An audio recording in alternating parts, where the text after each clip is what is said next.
Uh,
Hey, said,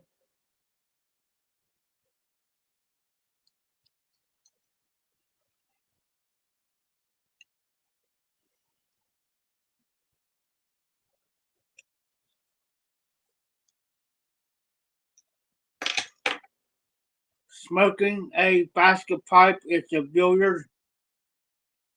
Only thing it says made in Italy. Finishing up Dunhill, my mix 965, which you cannot get no more.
Courtesy of RD. There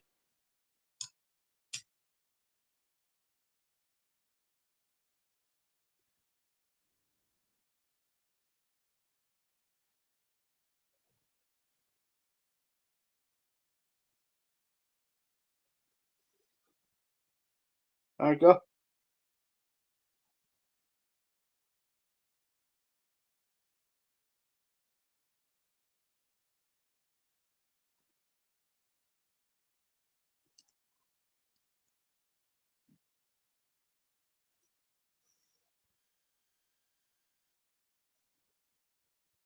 And there's RD.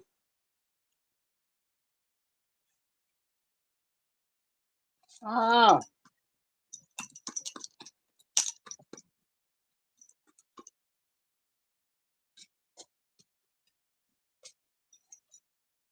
hold on, guys.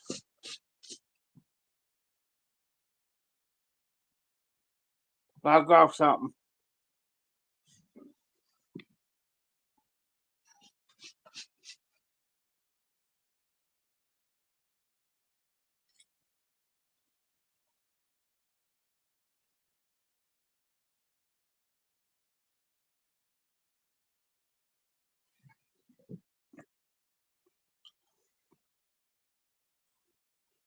And there's Todd.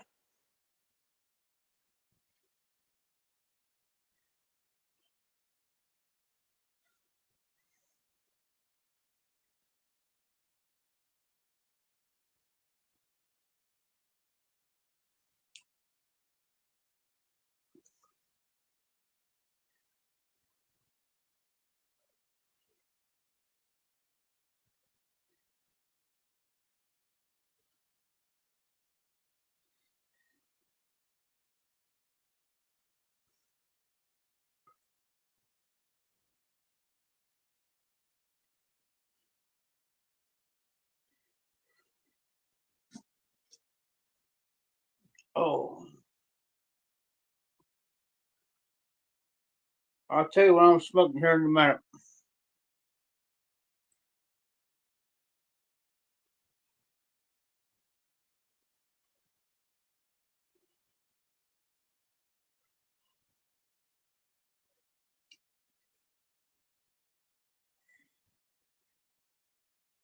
And what I'm smoking it in.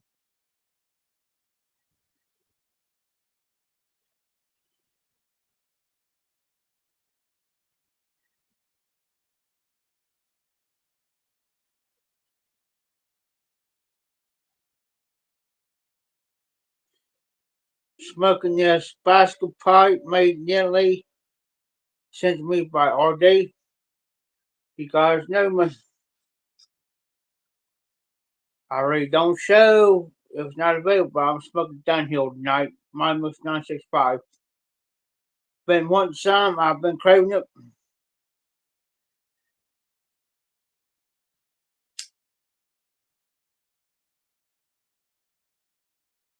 Yep. I better crack it on here in a minute.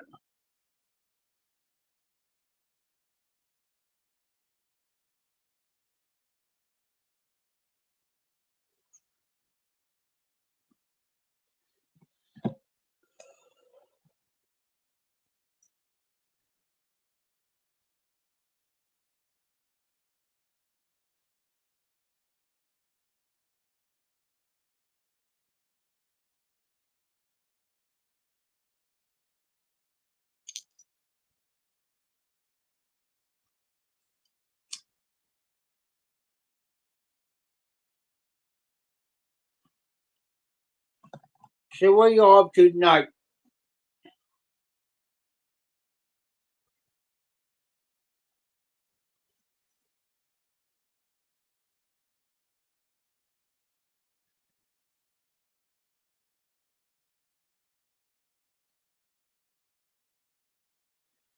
This is only my second bowl of the night.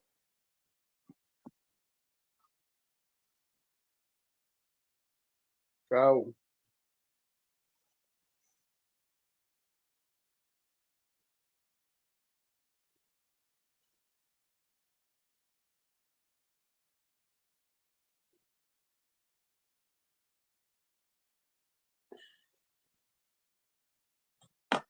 what's drinking?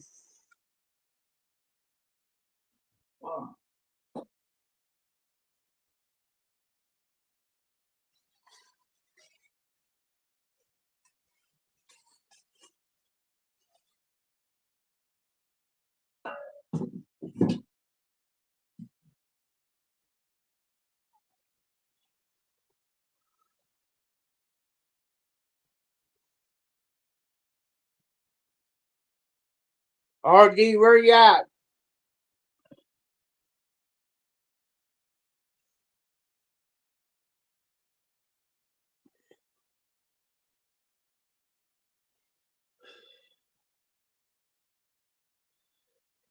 Todd?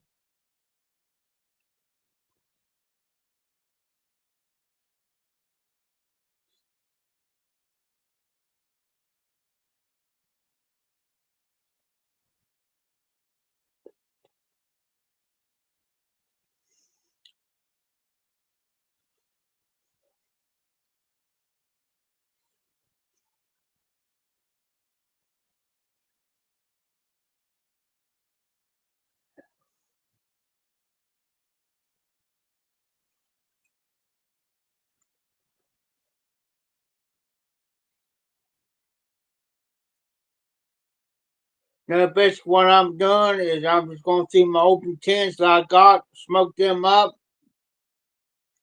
and then move on.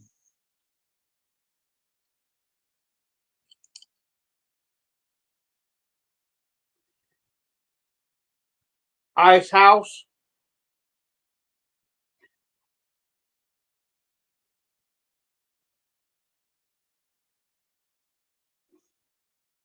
and there's Patrick. Patrick, I'll show you what I'm smoking, buddy.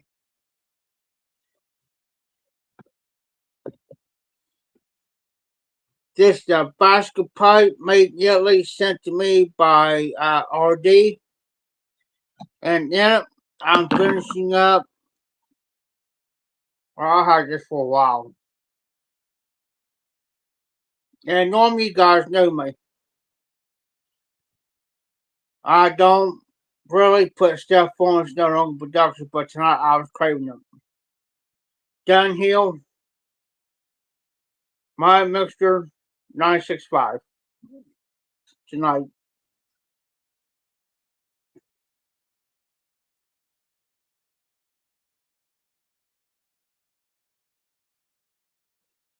So that's what I'm smoking tonight.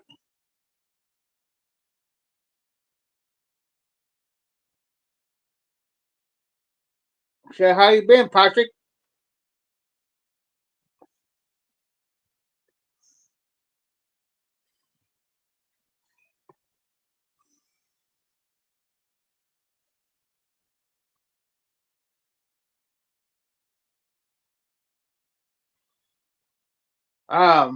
I just got done watching James Stumbo's live.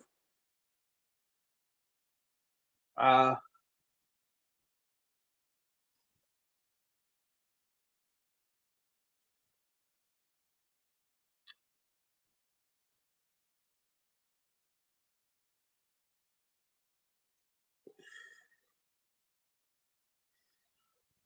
so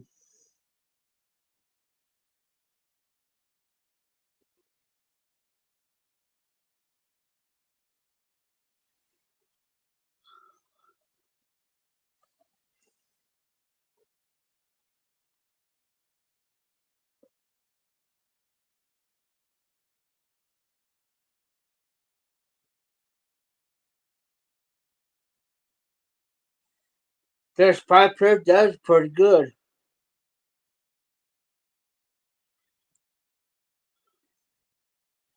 Patrick switched up tonight. Oh my.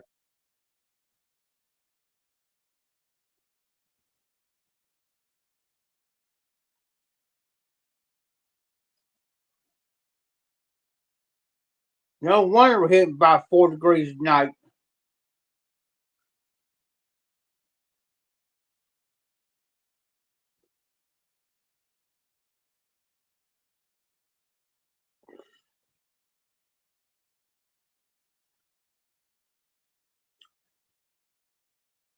Cause he's normally smoking his low country.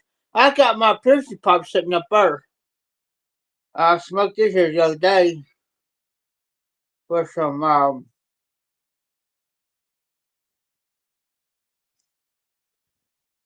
hmm. Well, of course, my go-to is Haunted Bookshop. So I figured I'd switch up tonight.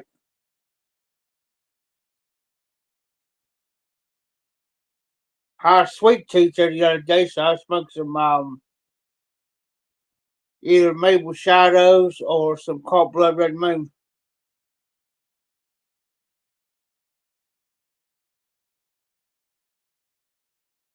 And I like Cold Blood Red Moon.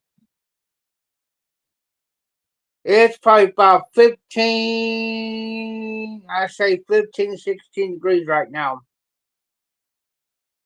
And the push get down to single digits. Which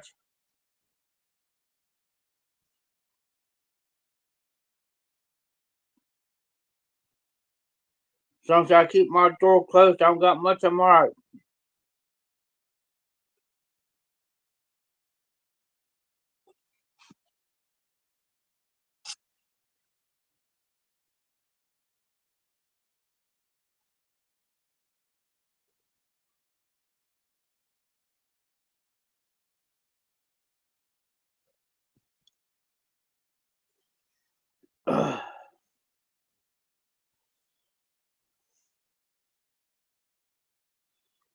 So I got my bibs on.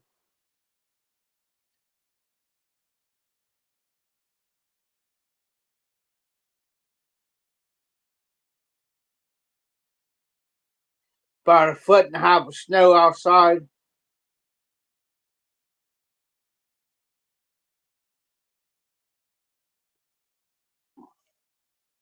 And we got more coming Friday.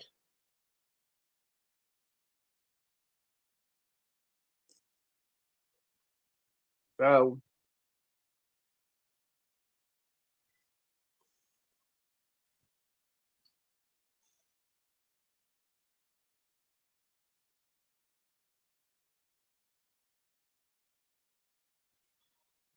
I got on Me TV, which stands for Memorable Entertainment TV. Shows like Andy Griffith, the Beverly Hillbillies, Archie Bunker, um, the United States Marine Corps, which has got Jim Neighbors, which he plays Gomer Powell.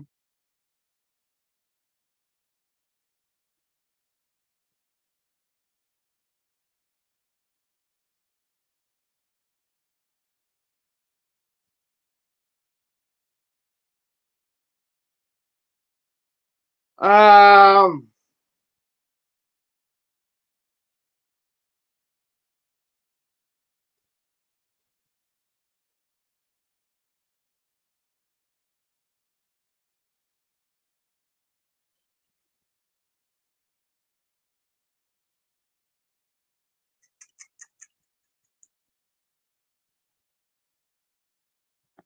RD, I'm going to have to do that on my computer.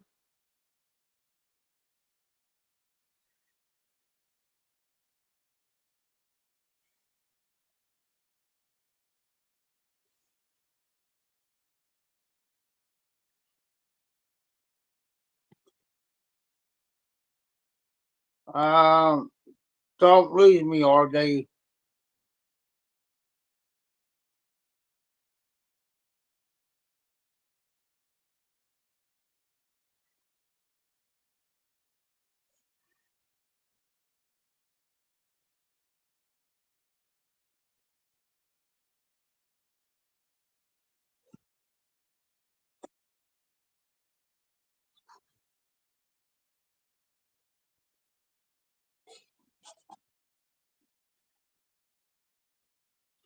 Yeah, if I got my computer, I'm on my phone. I can do it on my computer.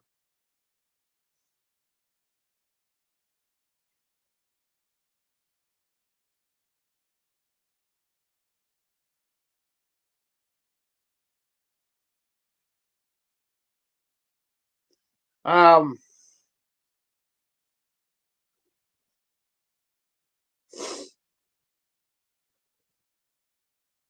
trying to figure out something here all day.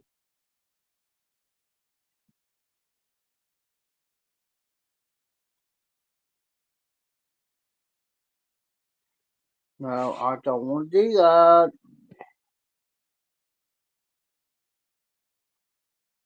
Oh, you'll like it.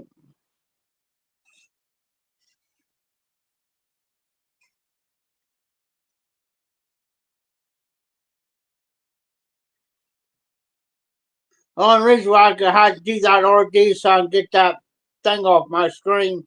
Because if I accidentally hit the wrong daggone button, I'll accidentally block you. I don't want to do that.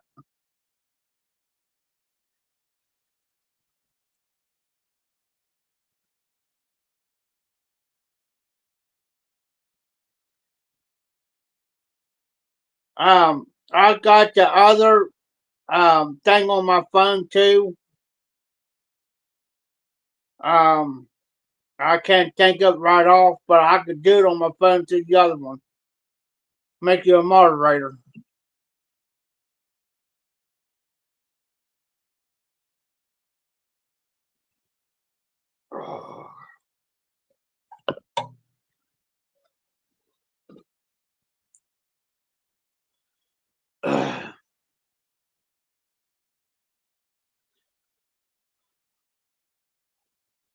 Give it a go, RD.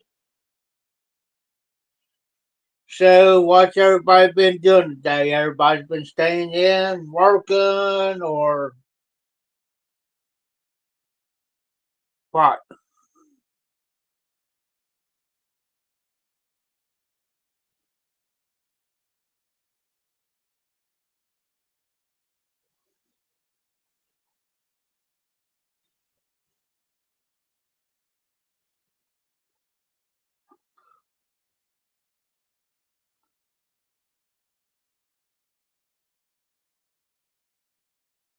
Yep, I know what you mean.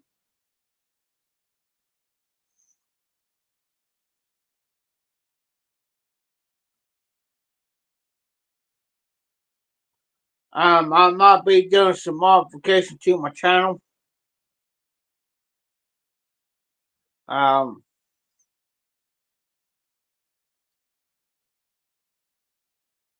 oh, I understand, RD.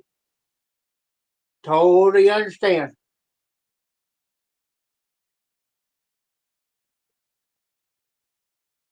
It's gonna get down to 4, RD.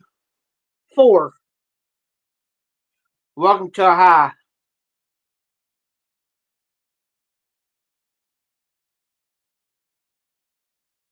RD, have you ever heard of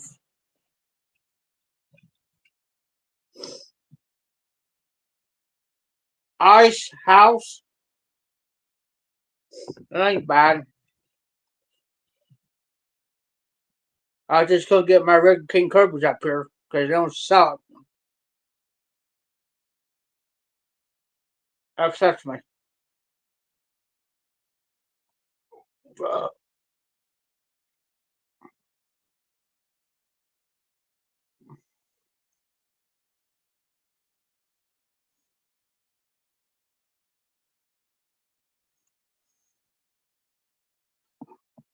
The Ohio weather is bipolar. I'm telling you.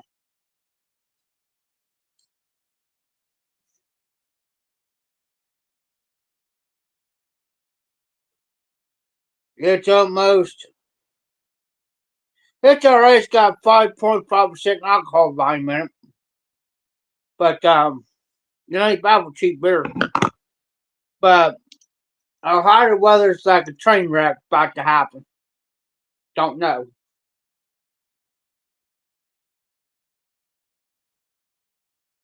I lived in Ohio all my life. And, yeah.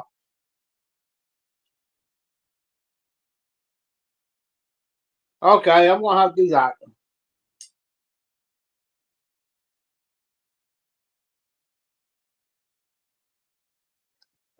I see some 40-ounce bottles there of like Milwaukee's Best Ice, which I got down in Toy Boys beside of me. Um,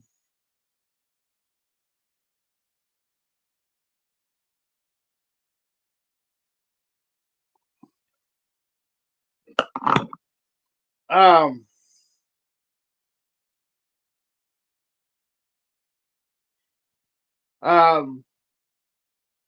now it's called Sheetz. Shetttz. It's got a station up here. Now, where I can go to the courthouse and get a King Cobra for about $1 something. I'll go to this gas station up here. It's almost 2 something. It's like, oh no, I can't afford this. Yeah, I'm cheap.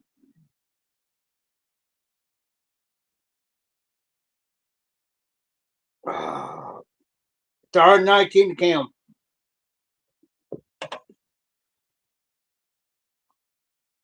No, here, I'll spell it out for you. Hold on. Let me spell it out. Let me put my pipe down. It's alright. No problems, guys.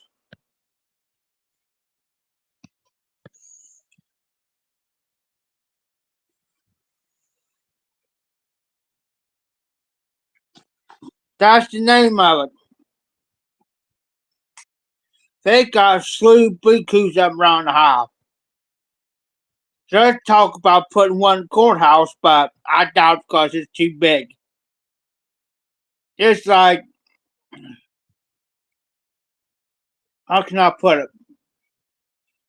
It's almost like 2.5 gas stations into one. That ain't bad, Patrick. I don't got nothing against Natty Daddies. I've tried them in Tall Boys. I just can't do them. My body won't tolerate them. I got the last time I tried them, I was in Las Vegas, Nevada. I was in Las Vegas. Tim got a bunch of 12-ounce cans. And I just come off Fairmont Street, which is the strip. It's like a 2-mile, 3-mile strip. I mean, it's more than that. Well, I have to go upstairs for a minute. Because on the bottom floor, you got your casino floor. Then you go up these steps to the elevator. Going up is your hotel room. Well, we was on the 9th floor. Happened to walk up, use the bathroom because there's one room in Tim's name, the other room's in my name. And Tim got a hold of me. He says, "Hey, Joseph, where you at?" I said, I came up here to the hotel room for a minute. Why? He says, "Stop next door." I said, "All right." Now, on the strip, you have everything, anything beer-wise, food, $9.50. Now, get this stuff. Now, before I get to that, get this. They'll take a tall boy like this, pour in the glass, and charge you $9.50. No joke. I got the picture to prove it in RD. I'll send that picture to you here later. Well, I told Tim about it, and I said, "Tim, that's stacked, man. $9.50 for one beer?" He says, "Do what?" I said, "One thing they did is, because I normally drink Bud Ice. Everybody knows I drink either, in tall boys, I'll either drink Bud Ice or I'll drink King Cobras. These guys right here knows this. So the only thing they did is took a daggone tall boy, pour in the front glass. He says, "Jeff," he says, "there's a store." He says, "I have to show you. There's a store right down here that you can get your regular beer, what you want, normally drink, for the price you pay up and high." All right. So you showed him where it was at. Well, in the meantime, here, Jeff, here's some Natty Daddies.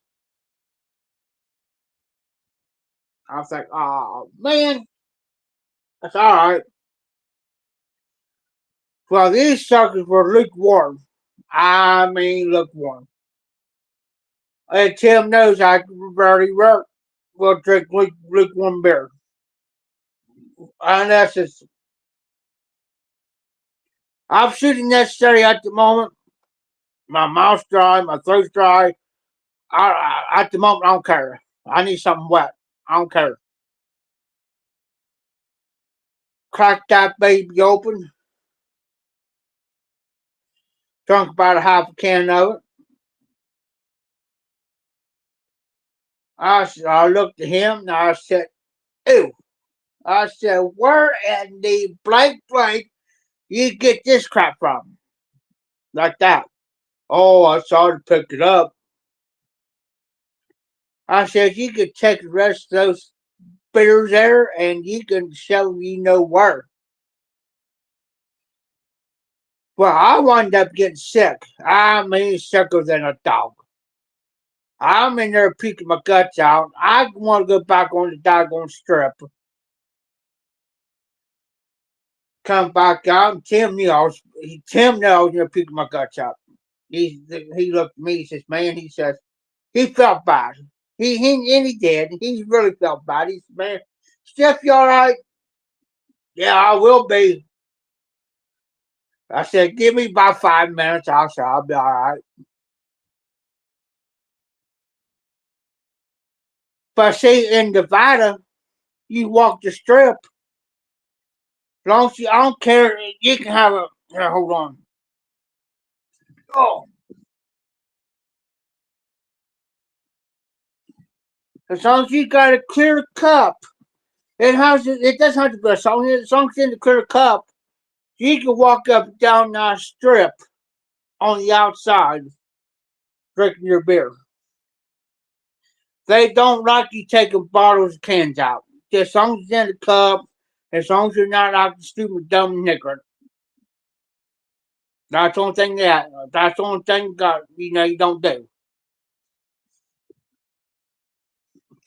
Shoot, there's the United States Marshals there. Pass them by, boys. I had this one cop walk right beside me, and I'm sitting there drinking beer right in front of him. He looks at me, cool cop, man, nice can be. He says, man, doing all right? I said, yeah. He says, you been here before? I said, no, sir. I said, this is my first time. I said, I'm loving it. Every minute of it. Because you had like 3 different stages going, 3 different type of genders of music going. And you see these girls up here doing their thing. Well, I can't say it on here, but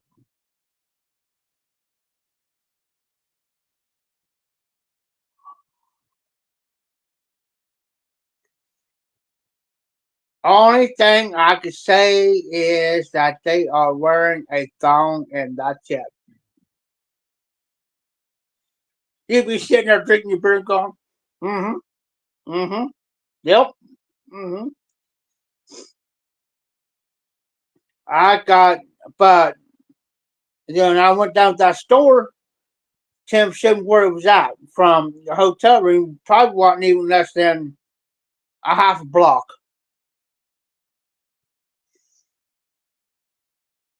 Shit, you go in there, it's like up here. It's like a little convenience store, like a little gas station, but no gas out, gas pumps, but it's like almost like a little gas station. Same prices. I'm thinking, Tim looked at me and he says, "You're gonna get lit." He looked at me and he said, "You're gonna get tore up from the floor up tonight, right?" This is like the second night there. I said, "Yep."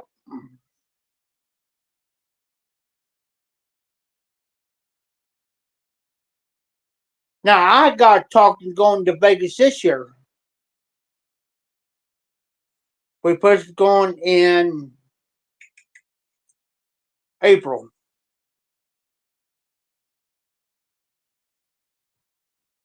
but we'll see.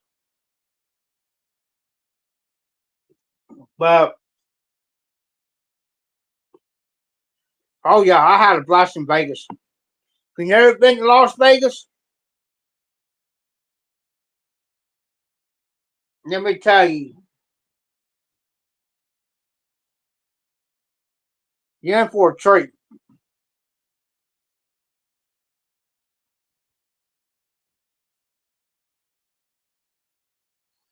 Um, Matter of fact, I gotta get something out here.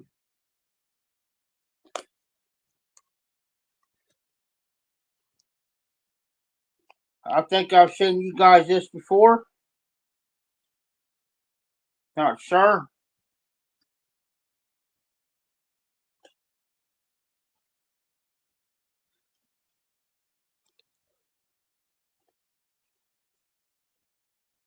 Oh, cool.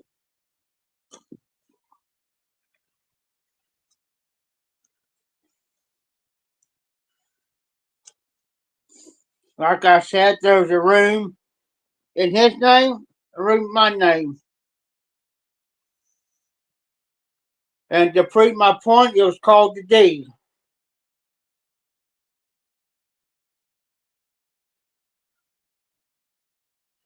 And there's the D.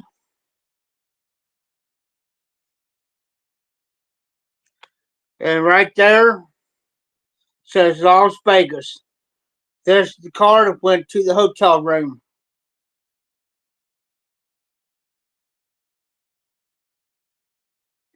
People says you never been. Oh, okay. So I'll pull this out. I said, there's my proof that I've been to Las Vegas. At the D. Go to the D. There's a hotel. Bottom floor of the casino on up. It's a hotel room. When you walk out the main doors, there's your stage right there. You can go to your left, walk on down. There's a stage to your right, and keep walking on straight. And there's another stage down the end. But if you walk to the other end, there's a famous restaurant there. Well, grill. It's called the Heart Attack Grill. No joke. I got pictures. I have to send RD to show him. And Patrick, I'll send some to you too through Facebook Messenger. But yeah, it's called the Heart Attack Grill. Now, here's the catch about Heart Attack Grill. It was to me wasn't fair and it wasn't right. They got this big scale on the other side to check your weight, like a cattle scale where they weigh cattle. Then they walk up on it. Got your thing up here. It'll tell you the weight. Well, you step on that. If you weigh 300 pounds, you got your meal for free. But here's the catch. You didn't weigh 300, that's fine. You still got to pay for the meal. But you have to sign a waiver. Like a contract. It'd be like a waiver contract deal. Because their food, oh my goodness, their food's good. But here's the catch.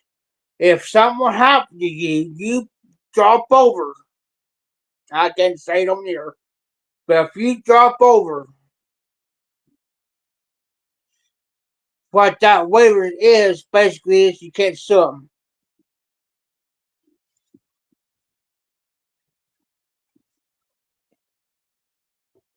Pricey.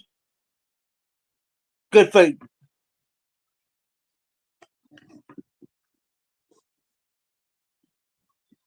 You got everything to imagine on the strip. It's called Fairmont Street. Anything and everything you can think of.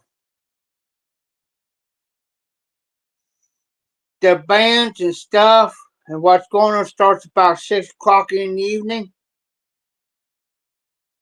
And it goes all night long. No joke. All night.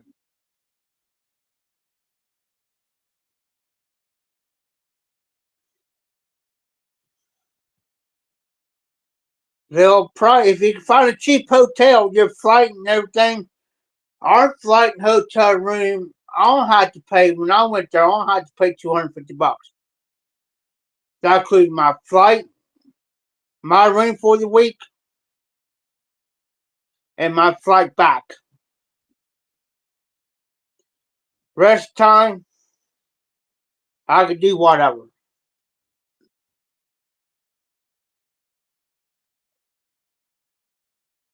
But I say today, now, you're going to have,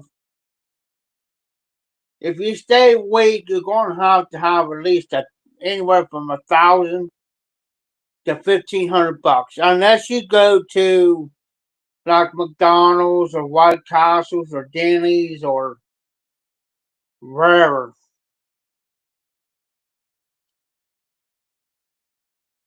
Heck, where we was at in the hotel room right downstairs on the casino floor, there's Mickey D's. They're probably the same way as here in the high. I'm talking about where I'm at. Shit, that's where we ate. Or White Castles. Rest time, we was partying most of the night.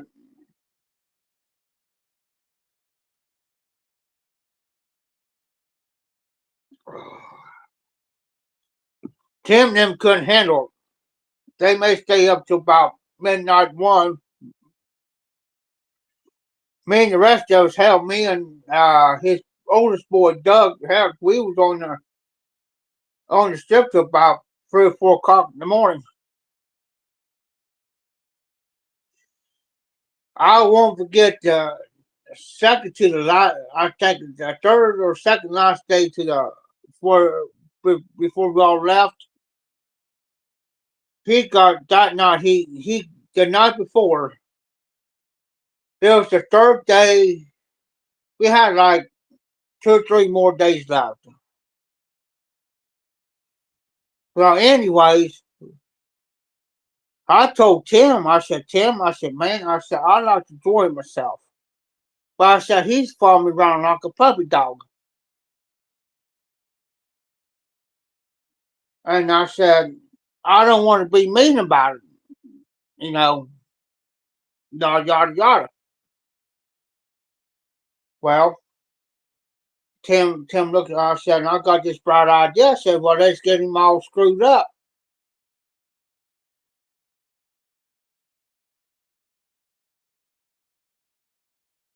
He said, okay. Well, here's Tim. He's about half lit. He's all right. Let's do it.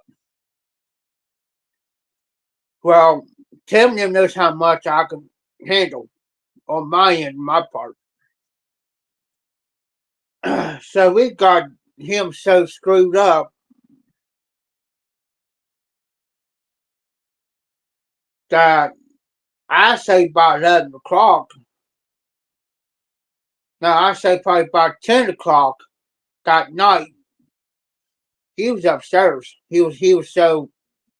He's oh man, I gotta go. Oh, I don't know if I'm gonna make this. I gotta go to bed. All right, Doug. Well, see, there's only two. See, there's 2 cars for each ring. Well, I had one, and his boy Justin had one to the room I was in, because Justin was the only one I could trust with the other car. So, I said, "Oh, come on, Doug." So I went up there and make sure he got in all right. Yada yada yada. Well, probably about 20 minutes later, Tim calls me. He says, Jeff, where you at? So I'm about here. I said, I'm coming down. He says, where you at? He said, I'm on the strip. I said, meet me by the doors. He says, why? I said, I had to bring Doug up here. I said, he's doggone drunk. I said, he's going to say he's going to pass out.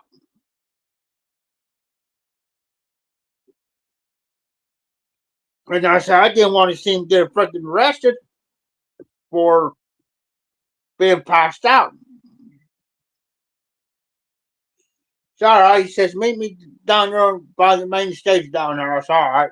So I walked down there and I told him what I'm going to explain to him face to face. I said, well, I said, he should be all right.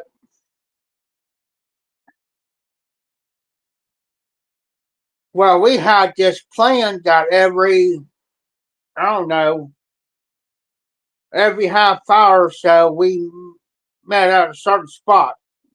Everybody. That was Tim, Tamika, Scott, his boy Justin, his daughter Ashley, her boyfriend at the time Shane. There's like 6, 7. Every half hour we met at a certain spot to make sure everybody was good. You know. And Scott, he didn't hurry. Well, hurry got because he got robbed by a call girl. You guys already know what a call girl is. I hope you do. He claims that he got robbed, claiming. Well, he was another who stayed upstairs. And we always helped one another out on food, and we'll split the cost. Yada, yada, yada. And I tried to get Scott to come down there and have fun, man. I said, man, I'll go buy a couple shots, or I'll go get a case of beer or whatever. We can pour in cups, walk around. Wouldn't do it.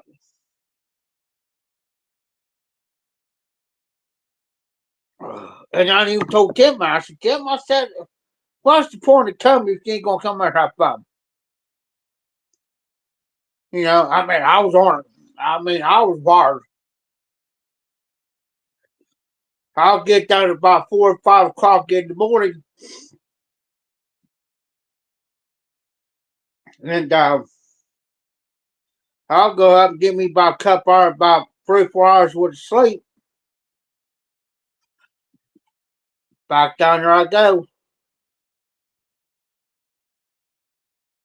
Where everybody's still in bed till freaking noon. I'll go to bed about 5. Shoot, I was up about 9:30.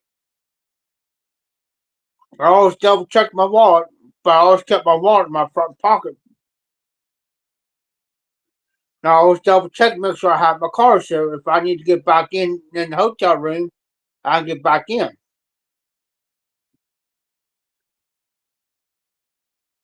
I'll be somewhere doing something. Well, Tim's going around town, and then he got back here, and then Tim's going around town. Oh, he hang out with the homeless people. He was drinking with the homeless people. He was doing. I said, Tim, you're so full of it. You ain't funny. You would have homeless people come up to you, boldly and ask you. You know,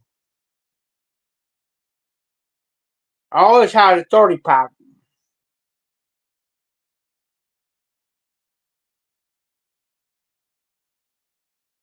But see, when you play their slot machines at the casino there, you get free beer, free whiskey, free this, free that, as long as you're playing.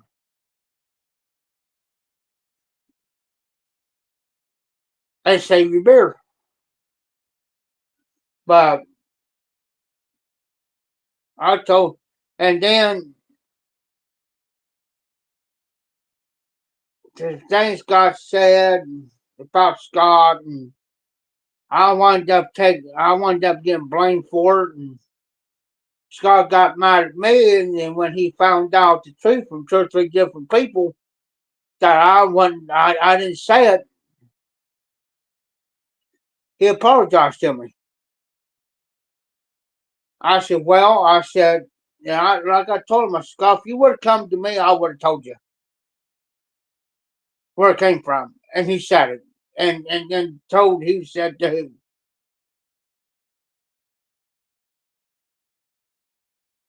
And I told Tim, I said, if I decide to go this year, don't take Scott. Because I said, I'm not going to be on it.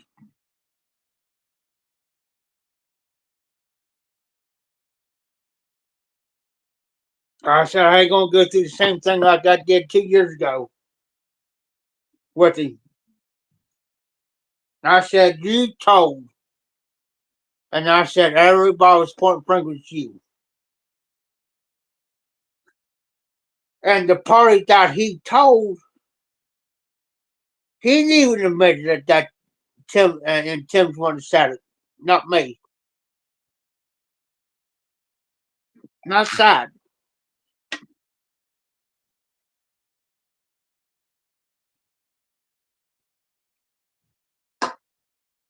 But I'm going to be where I'm at right now temporarily, so I'll she'll be back in courthouse here before long. But I'm going to tell Tim and them. I said, Tim, I said,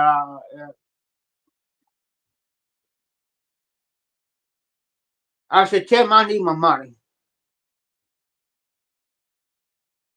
You know, I said I'm on a fixed income, and I really can't afford going. Now, when I got my big back pay, I could have. I could have, went, but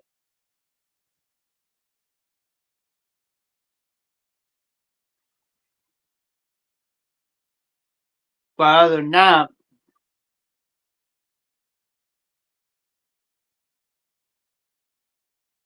I got somebody right now who owes me $80, and she's trying because we all went to the casino New Year's Eve, and she got me for $80, and she's avoiding me on it.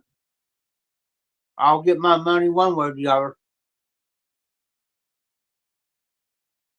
Because I had to go borrow money off of him just to get what I needed tonight. That's sad. I even told him that straight to his face. I said, Tim, if I would have had my money that was owed to me, I wouldn't be coming to you. And the only reason why Tim does me is because he knows I'll pay him back the money, but I don't want to go in debt like I did last month.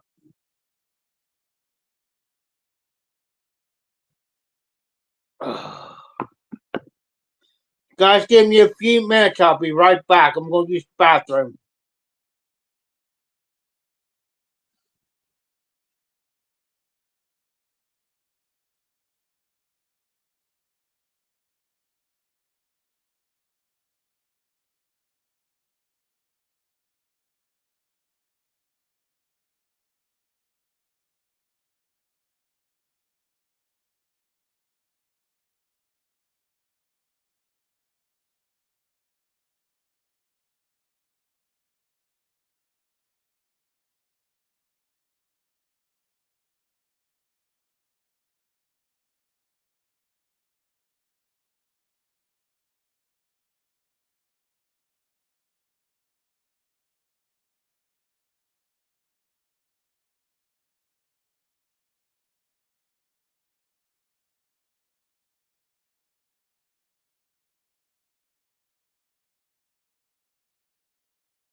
I'm back.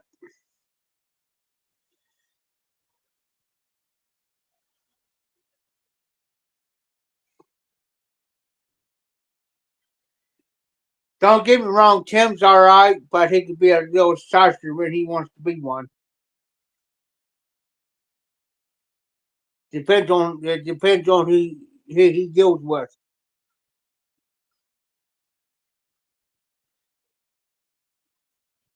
Hey Patrick, have you ever tried Cold Blood Red Moon?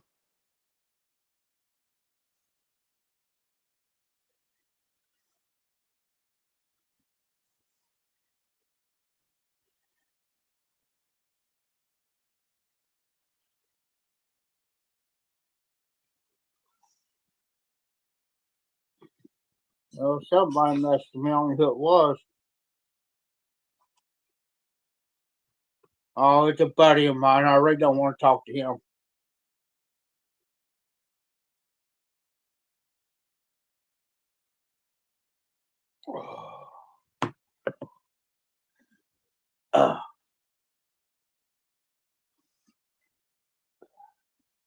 Back to the pipe.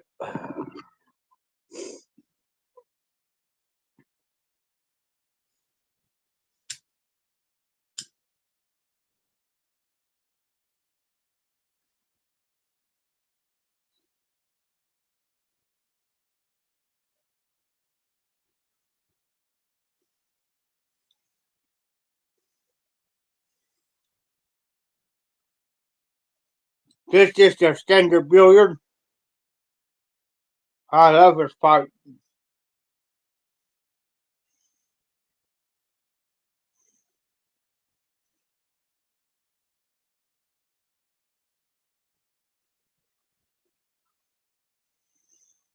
Let's talk about pipes for a minute. They say now, oh, you gotta give your pipe a rest. Smoke out them all day and clean it, and run the pipe clean through it, yada yada yada.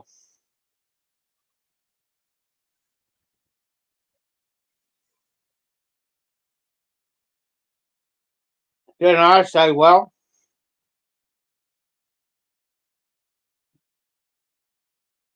yeah, you always surprised I'm not smoking my drinking pipe tonight. But when I first started, so I was a pipe smoker for 10 years before I started in the YTPC. Yeah, well, when I started back in the YTPC, I wasn't smoking the pipe.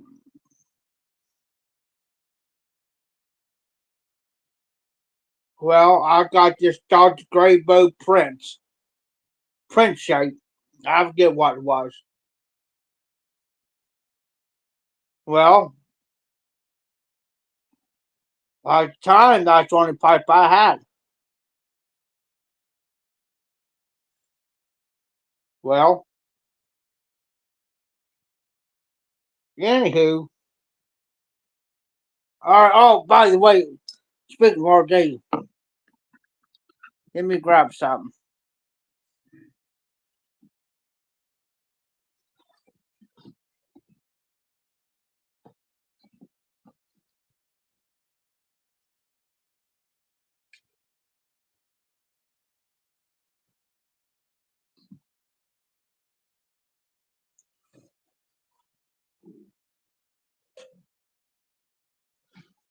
Patrick, are you on?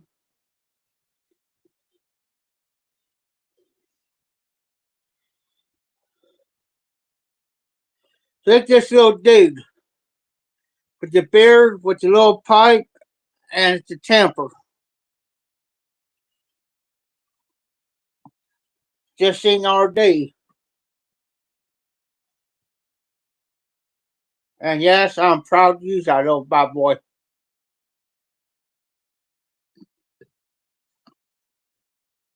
I didn't tap too tight.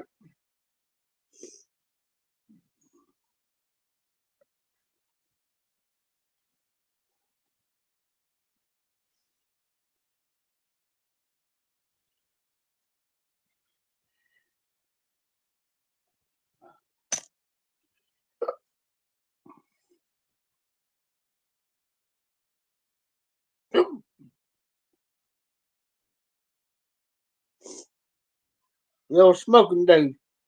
Irishman.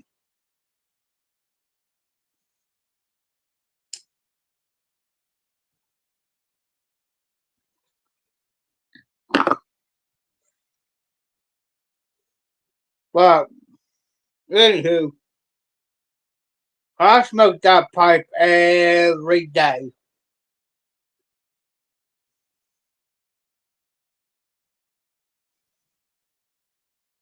until I broke a piece off top of my stem right here.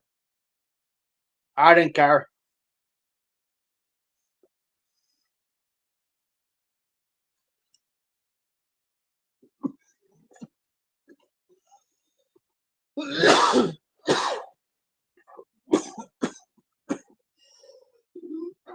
Excuse me. I'm gonna tell Garbage Man Piper. He sent me some pipes one day. This is 2018, and he got me started on the real tobaccos.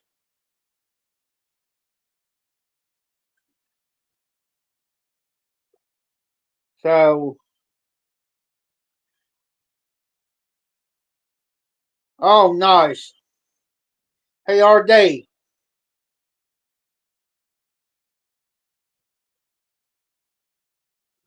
Okay.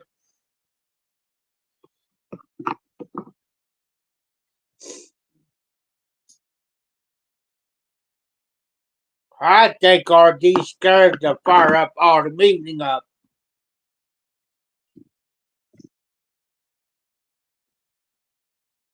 All right, Patrick.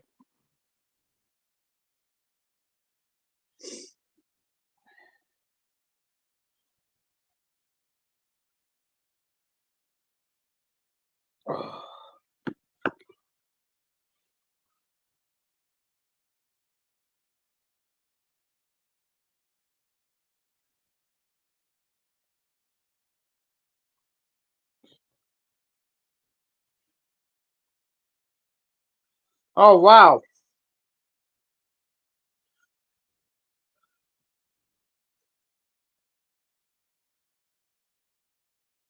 Yeah, that stays me. Like I got my suitcase over.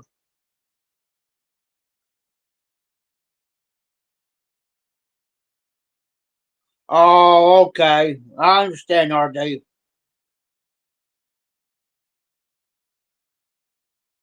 How many tens do you got? Oh, you only got 110. Hey, that's in the way, just like here, just like this, Dunhill. It's dried out. And I had this tin like for the past, I don't know,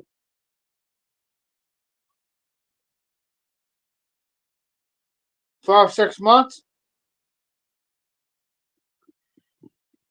That's where you want it. You want your night, Patrick. Be safe, be well, brother. Thanks for stopping in. Um, that's where you want to kind of want your tobaccos. A little bit dried out, not to the point where it's dust, but you want it dried.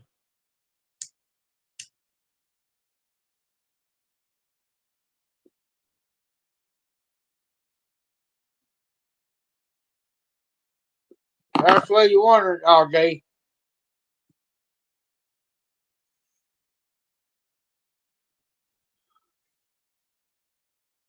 Alrighty, I'll still be here.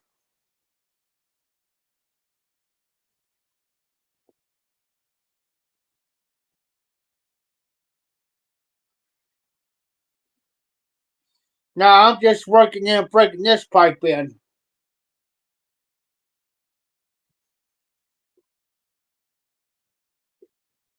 I'm gonna have to play Everett.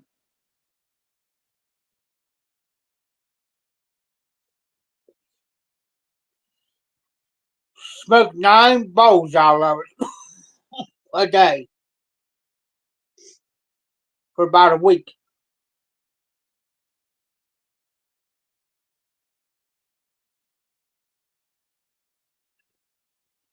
But if you ever watch the awful codger Finn,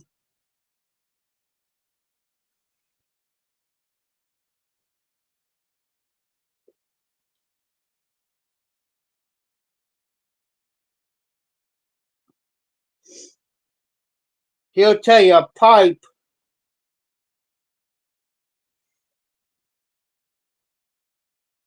And I'll find out this to be the truth because I got one couple pipes I have smoked up to 200 over 200 times.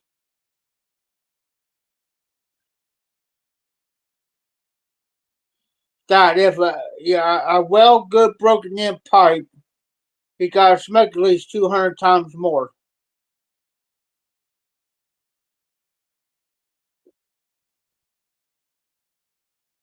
So figure it out. If I happen to smoke this 9 times a day,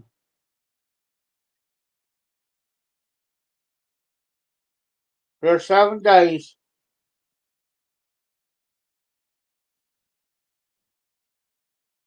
I say within about a month and a half, maybe 2 months, this be broken in real good.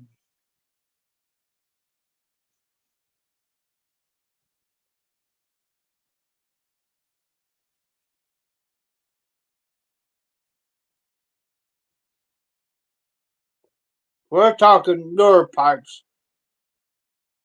Yeah, if you get estate pipes, You're pretty well good. Don't you clean them and sanitize them, whatever?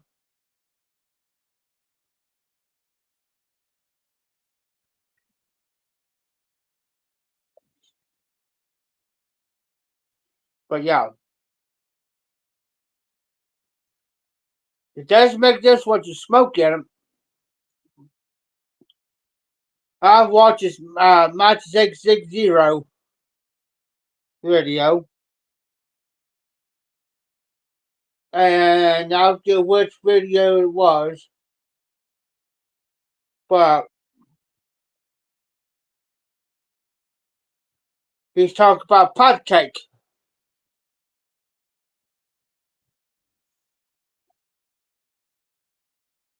in which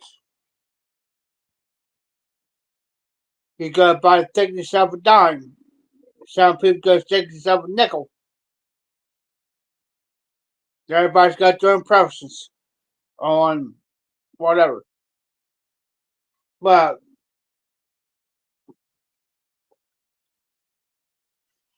he kind of mentions in the way that some people get so eager to get a pot cake going in there. Well, like he said, it's a process. Eventually, it'll form a cake in there,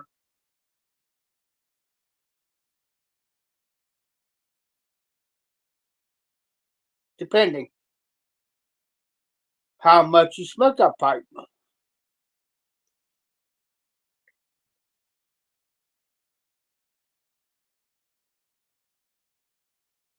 Now, I'll give you a prime example.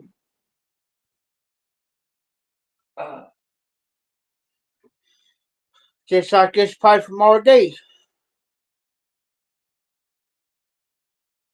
And RD, you remember this pipe that you sent me? Within a month's time, you must have, because within a month's time, a month, it's already formed cake in there.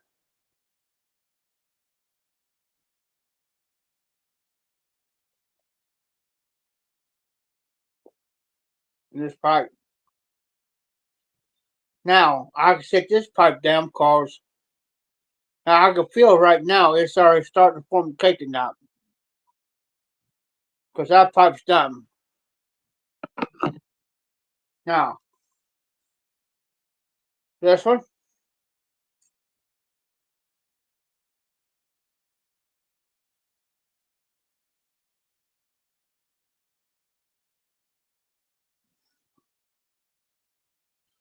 so I got a cake forming there.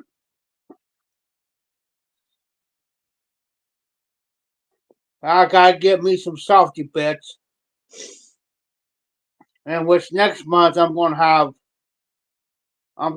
money on my card. Well, I'm gonna go ahead and pay my phone bill, this phone bill,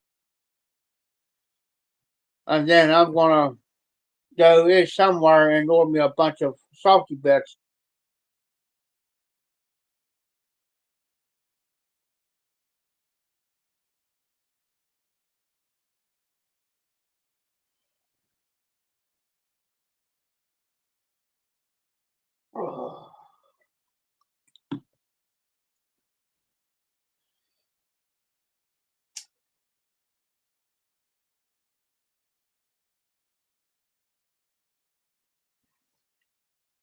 I'm gonna see if Tim's got some ball jars.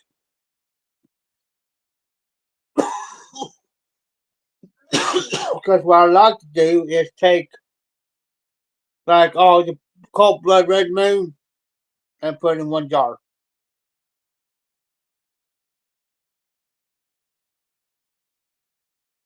You know what I mean? And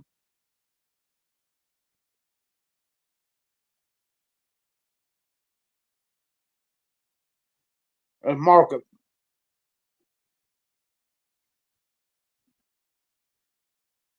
But I don't have to open them up. All I got is basically you take an unopened tin that sits there in age. for a couple years. I've seen where some tobaccos, it says it'll take anywhere from 5, 10, 15 years to age. Well, no.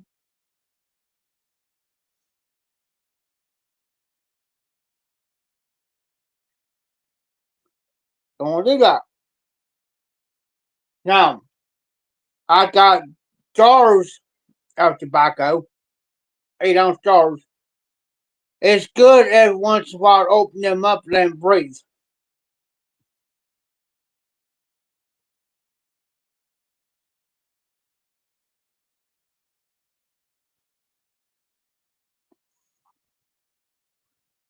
Now, I got one of my favorite shepherd's pie,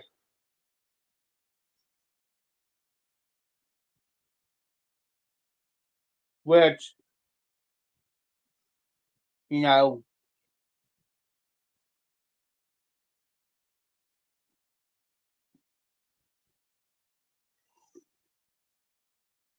that's right, that's like me, RD. Um,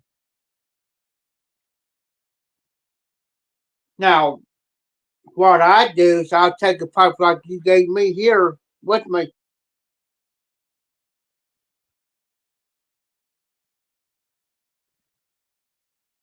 and I'll take maybe a pouch of John Bull. But see, this is what I do with the pouches too, RD. After you get done with that certain pouch, keep that pouch. Like half pouch or velvet. And what you do, you take your certain tobacco that you like and put so much in that pouch. Like, say, like you're gonna be somewhere, you want like 3 or 4 bowls or 5 or 6 bowls. You put enough in there, 5 or 6 bowls, whatever. You got it. That's what I do.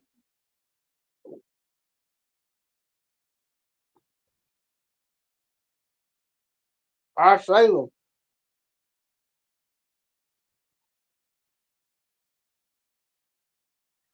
People think I'm nuts, but hey,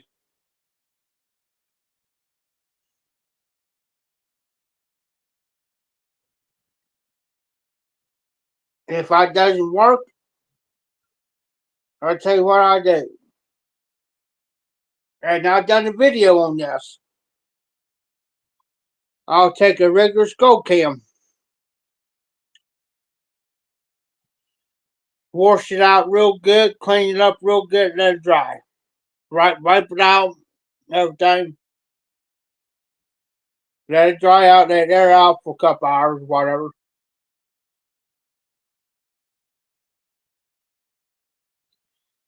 Say I'll take like my down here my mixture or ribbon cut, whatever, and I'll shove it in that cam.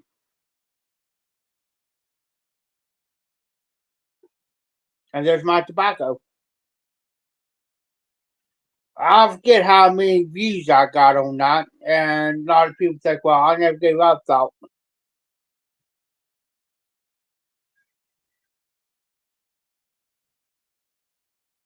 But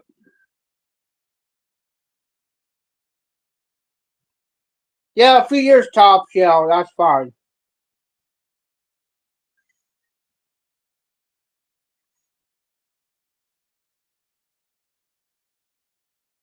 But now I'm good on tobaccos right now. I mean,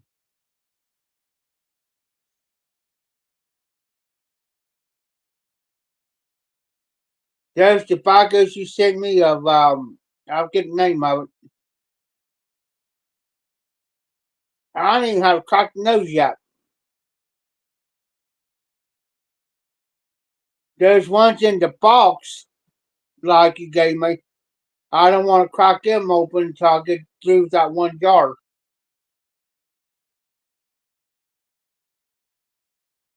And then go from there.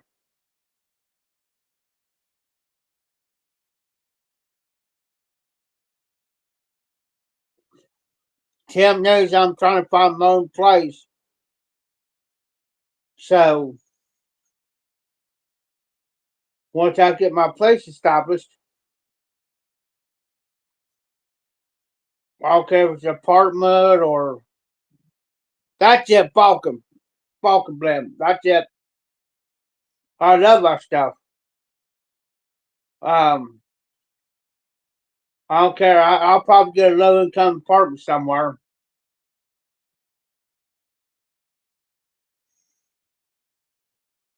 And then once I get everything out from here and there, then I can actually sit down.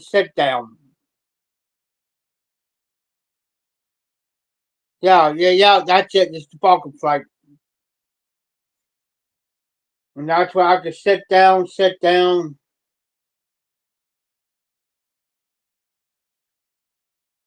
get everything stocked up food wise,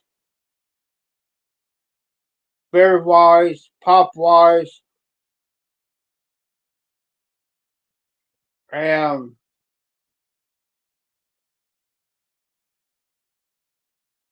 actually can sit down and enjoy the blends.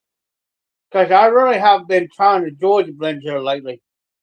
I've been so uptight here lately that I just can't sit down and enjoy. Except for lives or whatever.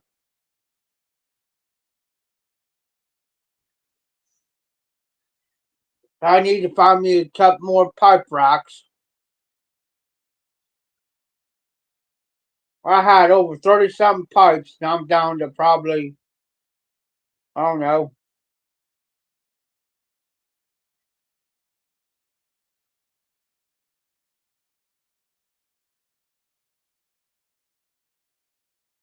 I like to have at least two racks. One rack is my rotation rack.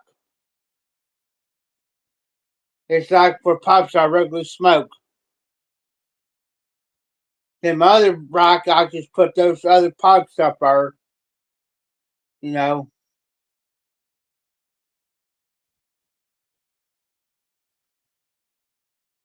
I lost so many freaking blends. I had 5, 6, 7 years age on it. I think thanks to my ex girlfriend I had, everything went down the drain.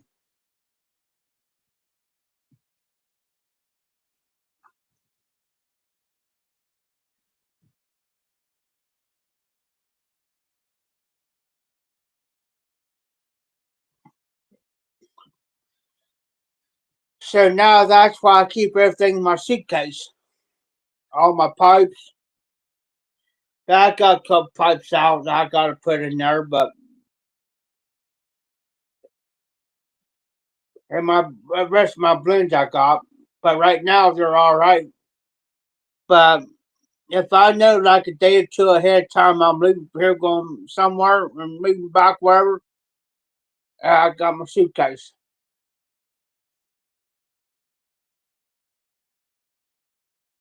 And I don't have to stress it, worry about it, whatever.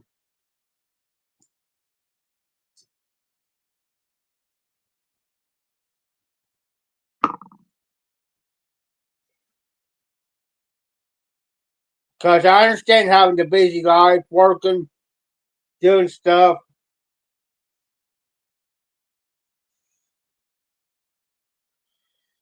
There's been one day back here, I was here and I was like, well, I don't have to do nothing until later on. So I figured, what the hell? I'll just sit here and smoke a pipe.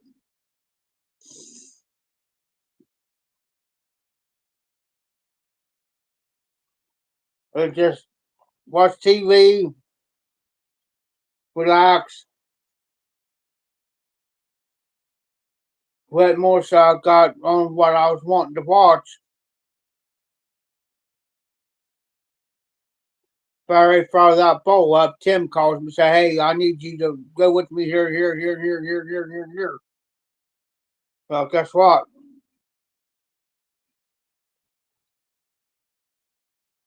Didn't have time to smoke a pipe. I'm going to get a refill. Hold on. ARD.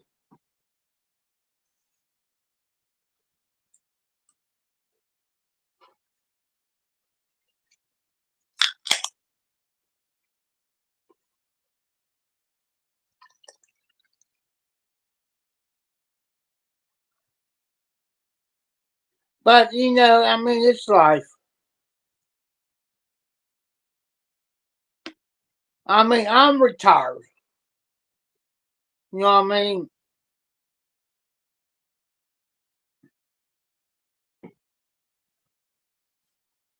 I mean? Here's the problem. Tim's afraid that if I get an apartment stuff, he thinks I'm not going to be back around. And I told him, I said, Tim, I'll be around. It's just the fact is, you know, I ain't going to be doing half the stuff I've been doing.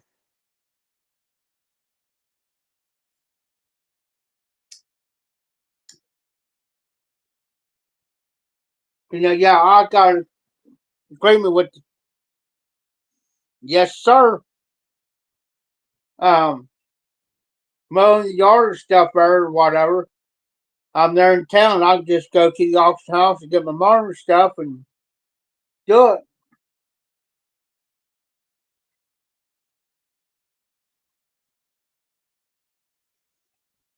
But he's afraid that I ain't gonna come back around and yada yada yada, do whatever. But we talked about it, and he's starting to realize now. I mean, he's agreeing with me. You know, it's time for me to settle down. Time for me to do what I need to do, and you know,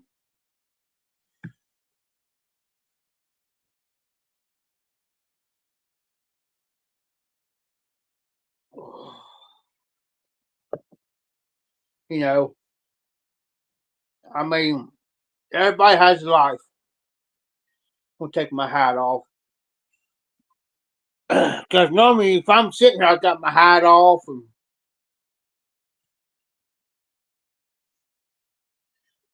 um whatever, and just sit here and you know.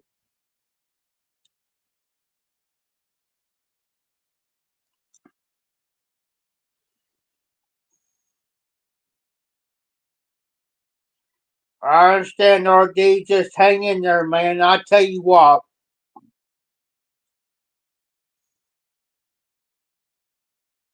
Hold on a minute.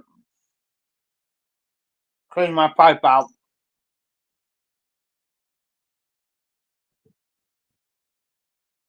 But here's the thing, RD.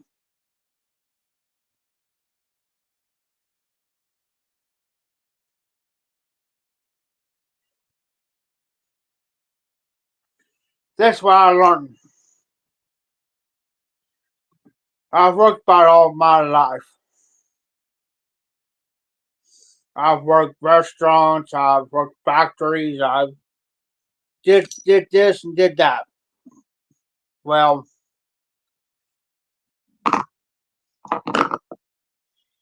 after retirement, then you sit there and I'm like a friend of mine. He's a farm. He was a farmer. He's gone now, but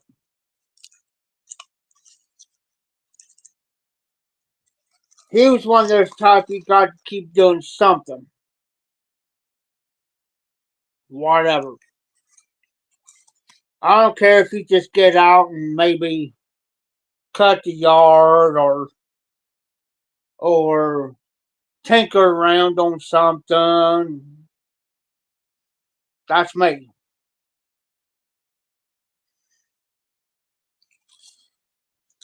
But then again, too, on top of that, You get to do whatever the heck you want, when you want, and how you feel like you want it done. Well, also, I think I'll just go out here and mow the yard. Or I'll just may go out here and, you know, cause here's one of those type, he sat down, he'll wither himself to death. You know what I'm saying? He'll just, and one day he did that and he went downhill. Because he kept himself so active that, but see, that's what I want to do. See, I want to play, Tim knows it too. I want to push my own, and finally I got through his freaking noggin.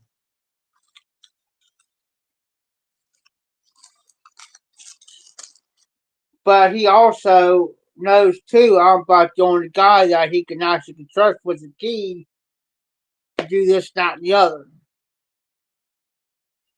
But like I told him, I can't be around forever. Oops, sorry guys. Oops, sorry about that.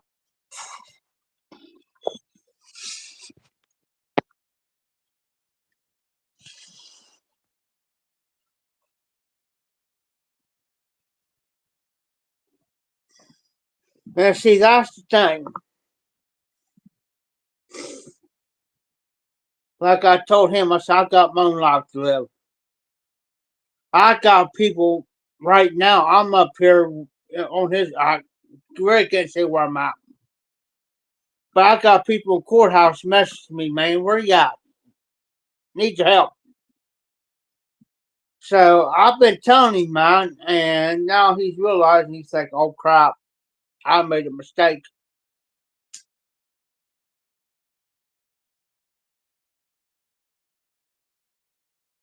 So we agreed, me and him agreed, that I'll stay up here till February. And I'll go back.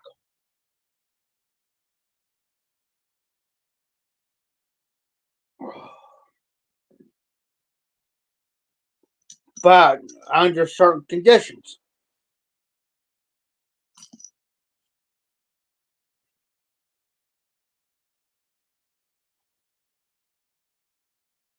Yes, I'm using your temper.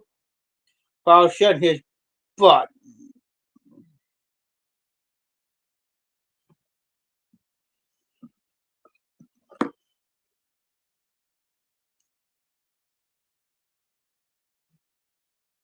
So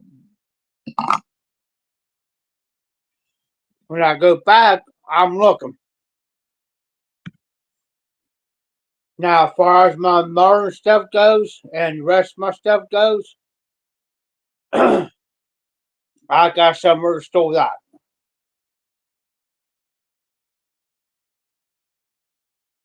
As far as the next door neighbor, yes, where I'm at right now.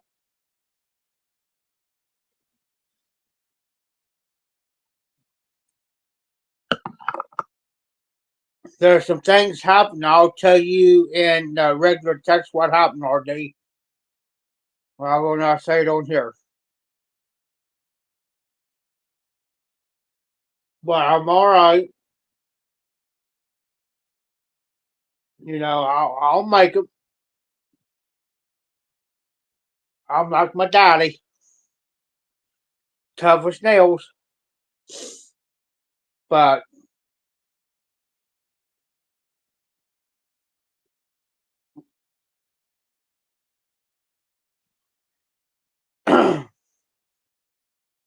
it's just all thing I can say. Only thing I can say that somebody not did him dirty, but they done me dirty. In other words, whether or not they did me dirty, they was using my name and playing me. And they know it wasn't me. And that's one thing I want to tell you personally. You know what I mean, RD? That's why a lot of things I don't discuss on my live or nothing. Because I'll be honest with you, you're about the only person that I actually trust as far as anything goes.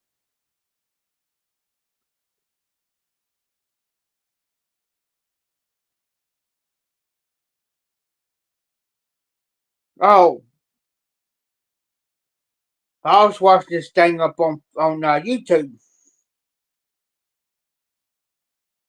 It's where um,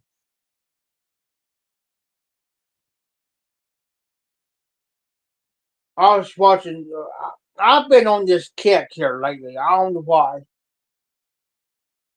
but I've been watching these people in the courtroom. It's where I can't say it on here because I'll get in trouble. They did something bad, like they took somebody out, and it starts with an M and ends with an R. Figure the word out, okay? And where people their loved ones are back, sitting back here, and they attack them. It's like I seen one last night where this guy attacked this guy. Well, he was going to prison for life anyways. So this guy back here attacks him. Well, he gets like 6 months for punching the guy. Well, I'll be every bit worth me doing it. If something happened to one of my family members, yeah, go ahead. I don't care. Give me 6 months. You know, you don't understand, Your Honor.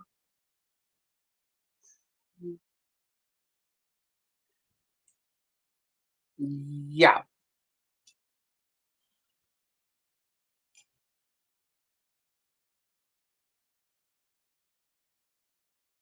It's just like a doctor for the Olympics. He turned around because he was assaulting. I'll say it. He was assaulting the girls. Well, some the survivors spoke up. The girls did for the Olympic team. Well, this guy who one of the parents, one of the kids' dad says, ask the judge now, can I get 5 minutes? Can I get about 5 minutes to him in the locker room? Just me and him. 5 minutes. Now, me, I have to agree with him. You touch my kid. You touch my daughter. Your Honor, give me about, can I get 5 minutes to him alone? No, I can't. And then and the judge, no, I can't do that. Guess what he does? Forget you. He jumps over and he gets it. He gets hold of him. It took about 6 officers, 6 of them, to get him. 6 of them now. And he ain't no bigger than me. Maybe smarter than I am. Guess what? He got 3 months for the assault and something else.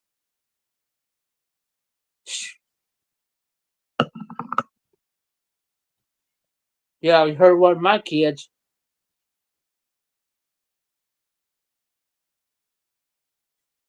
I call her my adopted daughter because she always calls me dad.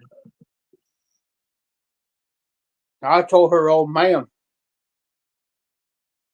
her, yeah. I see you better hit for the hills, boy. Same night, well, I had Tim's money. They see me pull out a 20, they thought I was going to give him money. Well, I can't do it because it's not my money. But he knows, and he's bigger and taller than I am. Don't hurt my kids. I said, I'm promising you, I'm not threatening you, but I'm promising you, don't do it. I'm going to have to use my regular temper for a minute.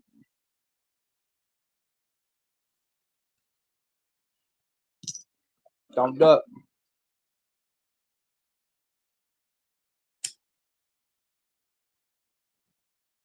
The only thing that saves me right now is what I get. That's the only thing saving me.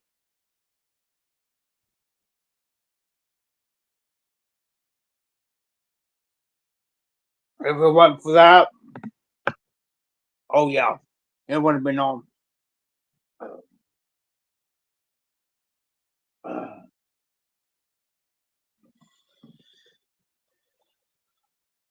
And you know, here's the thing. I admire the parents that actually defend their kids. I don't care if they got sons or daughters.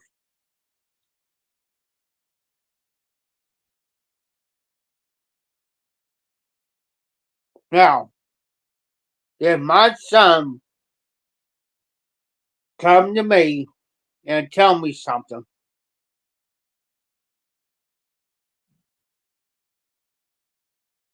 but I didn't hear both sides, I just heard his. Now, this how I normally work. I'll hear his side. Then I'll say, well, let me go talk to the other party. Okay. So I'll go talk to the other party. And I said, no. Because I understand there's a lot of people don't retaliate unless or provoked. If they've been retaliated against or provoked, then they'll do something. I know a lot of people. I'm the same way. I'm the same way. So I understand what the other party's coming from. And I'll talk to them like I'm talking to you. I said, hey, what happened?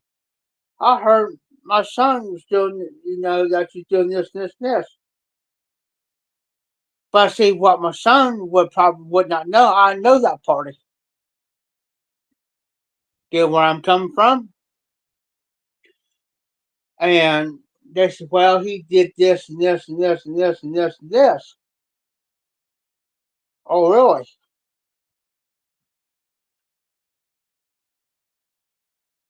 Then I say, well, you had every right to do what you had to do.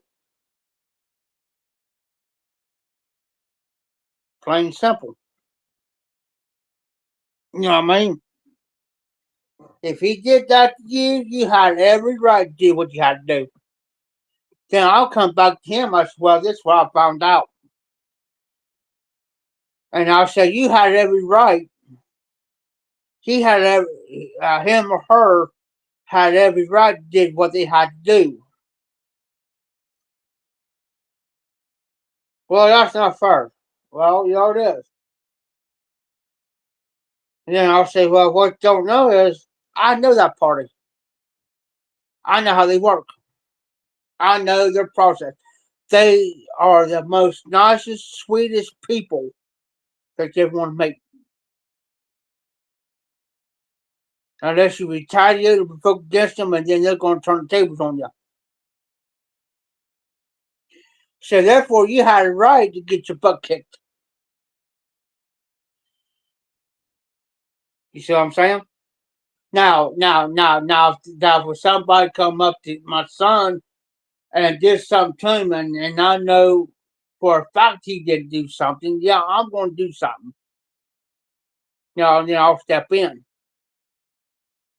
But if he did something to them first, them to do something to him,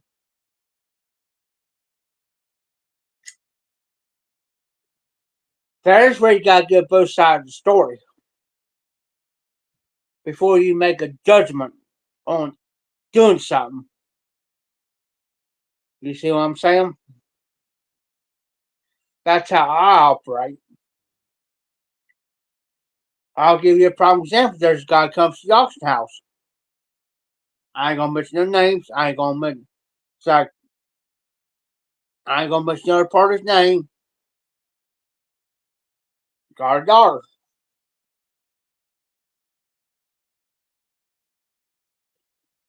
He's how can I?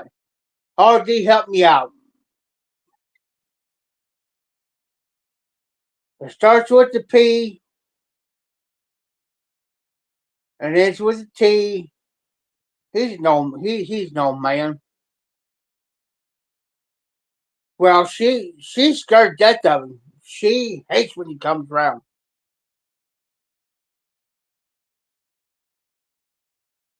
Cause she'll come around me. If he comes in, she'll come around me. Or hang out with me or whoever, another guy. Because there's one day he come in, she come around to us, and I looked at her, I said, what's wrong with you? So-and-so's here, and I look, and I see him standing there, and I said, well, you're going to be all right.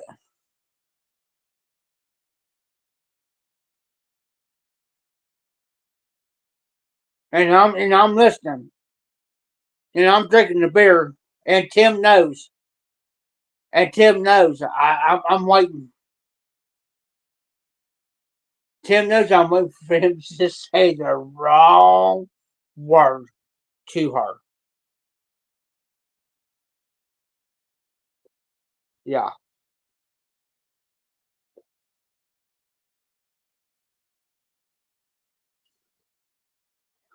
He don't like me. Nah, he knows I don't like him.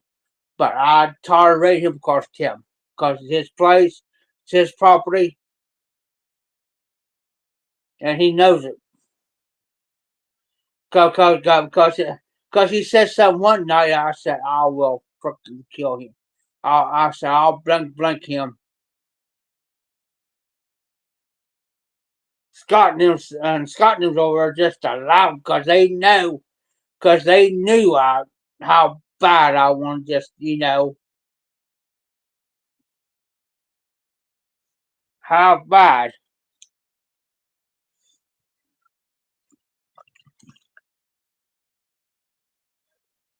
Because he said something triggered me. And they knew right then and there I was about ready. And Scott and them looked at me and said, don't do it. Don't do it.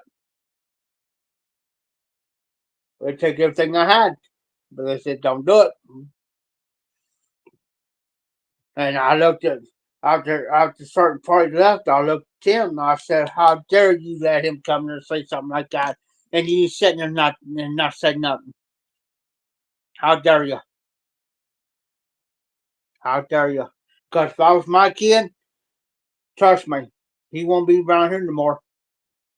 I promise you that. Because I would have bought him. I would have called the sheriff, put a restraining order against him, bought him for trespassing, everything. I said, how dare you?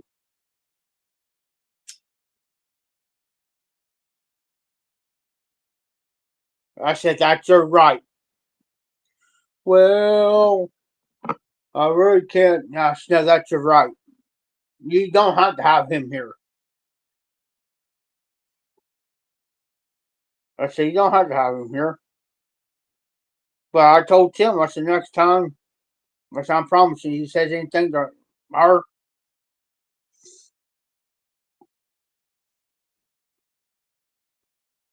Yeah.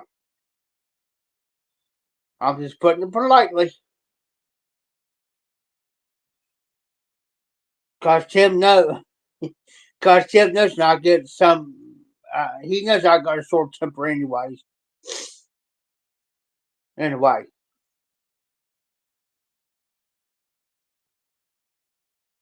When we got into it,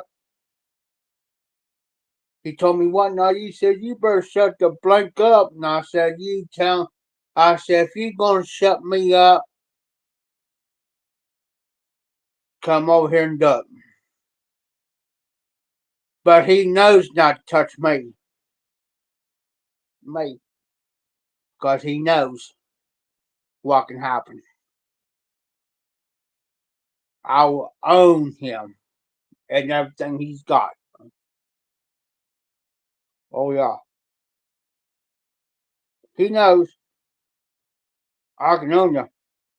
And because he knows by law, I don't know where every state is, but by Ohio law, that if he would happen to hit something like me that's on disability and I'm disabled and he touches me and I'll retaliate against it, not only can go to jail for it, but I can sue him. I can sue him for everything.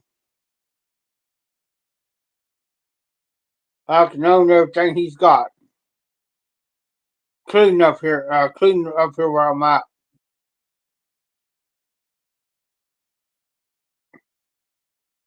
Yeah. You cannot hit a disabled person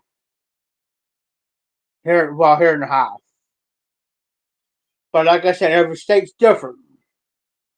But here, say like and I got a video of it. And I'm taking a video of it, and I got proof. And I didn't do nothing. Yeah.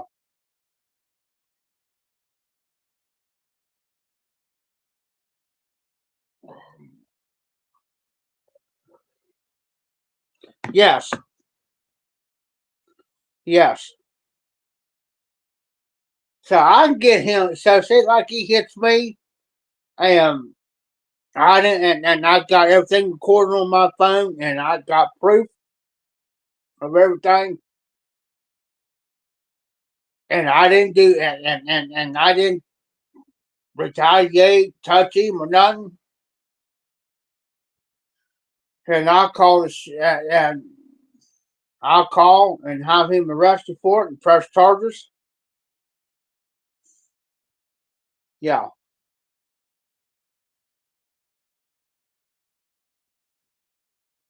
that's why he's very careful with me.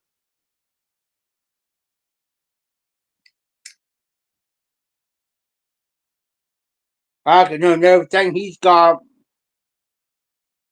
plus get money out of it.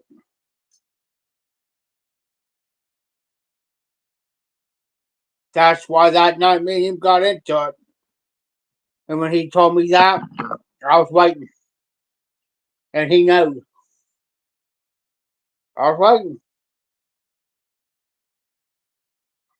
Oh, yeah. Touch me, I got you. That's why he's been off goody with me because of that. That's why I can, you know,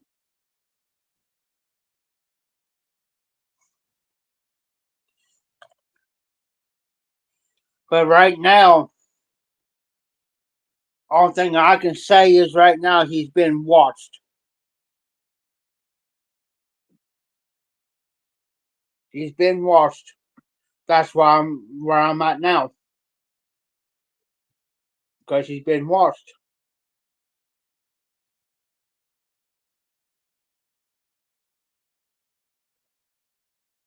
And the building that he's got there, he's on that contract.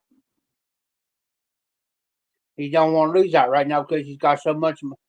He's been there, if I understand it, he's been there now for 5 or 6 years, 7 years, training on that building. So right now he don't want to lose that building.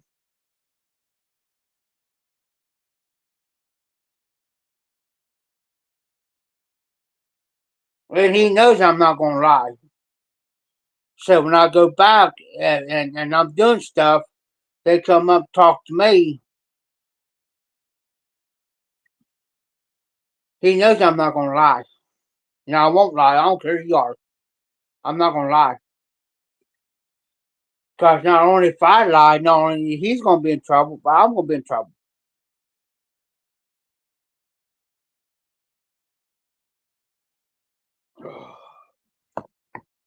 You see what I'm saying? So I got to stay my own damn doggone skin. I worked too hard for what I got and what I got coming in every month. I worked too hard for that. Took me 13 years. 13 for about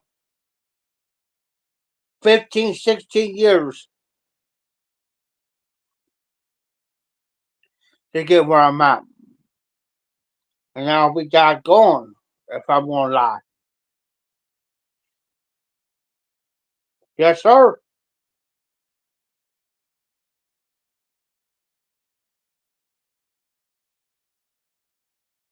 He's like he told me. He says, "Yeah, you go back there to have him show up." Says, "Yeah, I'm just leaving. I'm just here temporarily until, I'm here temporarily, mow the yard or whatever." Yeah, I could do that if I got my own time. Yeah, I could say that if I had my own place. That's why when I go back there, that's why I'm doing what I'm doing.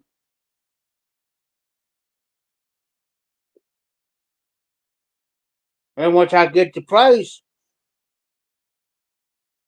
and then I can have it on, and then take a picture of it on my phone. Take a picture and show them. Say, yeah, this is where I live at. Here, look this. This where I'm at. This where I'm living. I just come here long enough to take care of the yard, make sure all the trash is picked up, yada yada yada. You see what I'm saying? But I won't lie. I don't care if you're my best friend or you're my worst enemy. I don't care. I'm not gonna lie. Cause I'm not gonna go to jail for you. I'm not gonna lose why it took me 15, 16 years to get to go down the drain. I ain't done it. I don't care. But then he tells me, well, you need to quit talking to so and so because they're going, they're doing. I said, that's what I told him. I said, well, this way I look at it. It's what's out.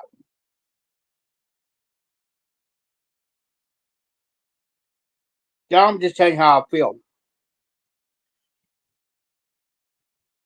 I said, until the day you pay my cell phone bill, you pay my rent, you pay my bills, what I got, then you can tell me. Until then, I'm going to talk to whoever I want to talk to. Oh, well.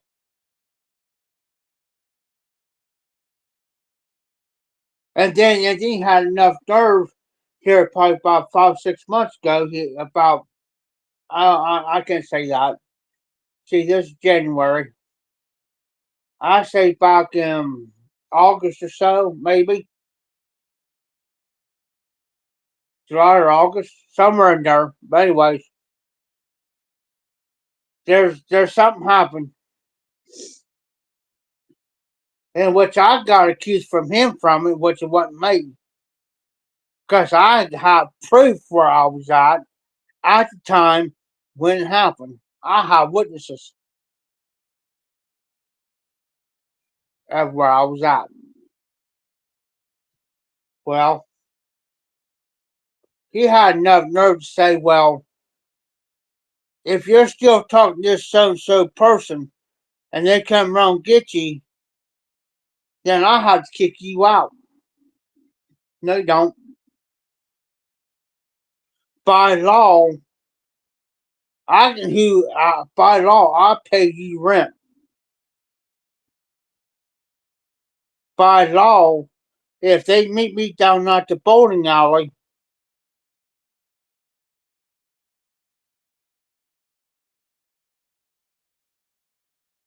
let it dry out. Let it dry out for about 5 minutes, RD. We got plenty of time. I'm gonna be on for a while. Um,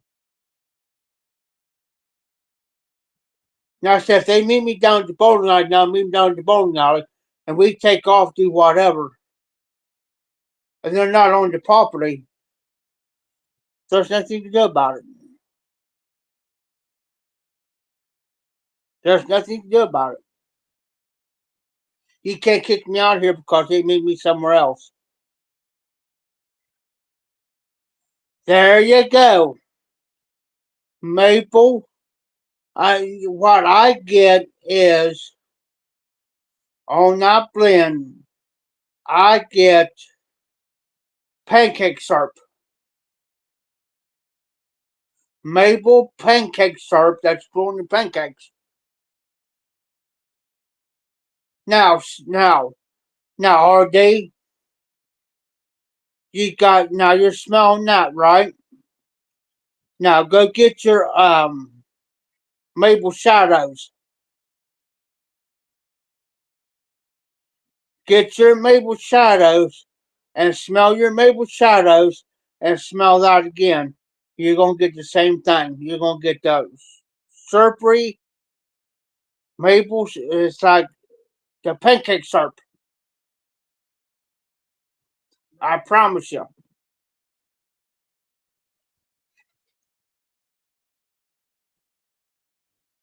guaranteed. I mean I can't guarantee it, but I promise you, you're gonna get the same smell.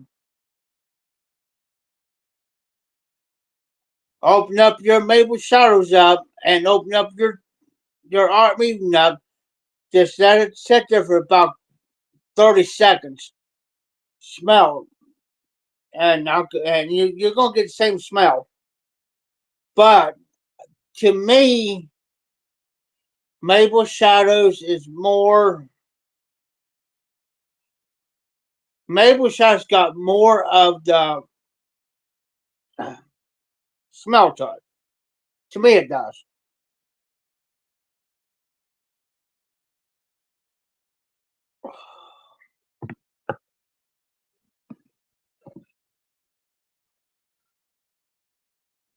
There you go.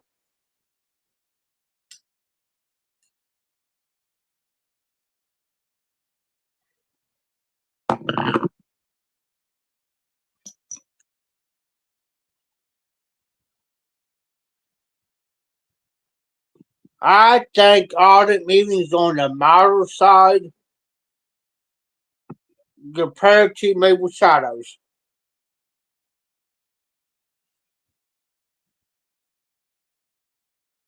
That's why I'm looking at it.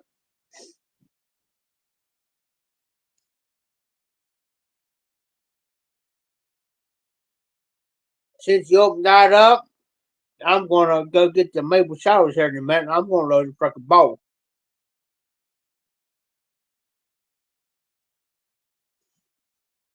Cause I had audit meeting on several occasions, so Because that's the first thing I thought of when I smoked that Maple Shadows. That's the first thing coming to mind was Autumn Evening.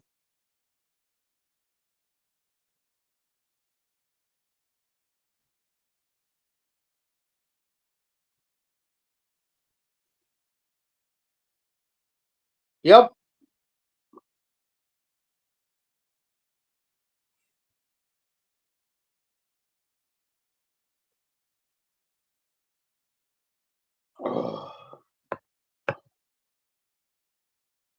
Trust me, you'll like them. I wouldn't. I'm a type of person I wouldn't recommend something comparison or like comparison like that, or say like um Thanksgiving Day. LJ praise Thanksgiving Day, for instance. I wouldn't recommend it like I would, cause when I used to do my reviews, I was straightforward with it. Cause what I did was I didn't look when I went on tobaccoviews.com. I didn't look at the reviews. I looked at the components what was in them. Then what I seen in the components on tobaccoviews.com, and I'll go down and I'll see the flavoring, the taste, room notes, and I'll make my own judgment. Now, I tell you what, to be honest with you, when I smoke Maple Shadows in this where I'm at, I can smoke like 2 bowls, 2 or 3 bowls of it, walk outside, I come back in, and it smells like somebody poured pancake syrup. That's what I get. But Maple Shadows is it's a competition. It's like the bottle of the blends. You know what I mean? See, see, I'm the type of person. I ain't like I'm not putting nobody else down in the YTP. Trust me, I'm not. But there's some that will recommend the blend, and then there for a while, everybody was going on somebody else's recommendation. There for a while, and it was like a heat wave. Well, then it started getting to the point to where this, well, I'm not getting what they was detecting. Oh, this now. Now, there's only one person that I read. There's only one person that I went by, and that's why I love Haunted Bookshops well. It's Matches 860 John. Why? Because John was on point. Because John, in his mind, he studied it out. He'll look at the reviews, tobaccoreviews.com, whatever. Then he smoked it. But in John's mind, it's like he was I don't know how to put it. It's like everything he said was down to a T. Guys, T crossed, I's dotted. You see what I'm saying? So basically, what he said, that's what you got. It's like Haunted Bookshop, Ojo Trent's Red Label, Big and Burley, Pegasus. Um, there's several other blends that he done that I fell in love with because he was on point.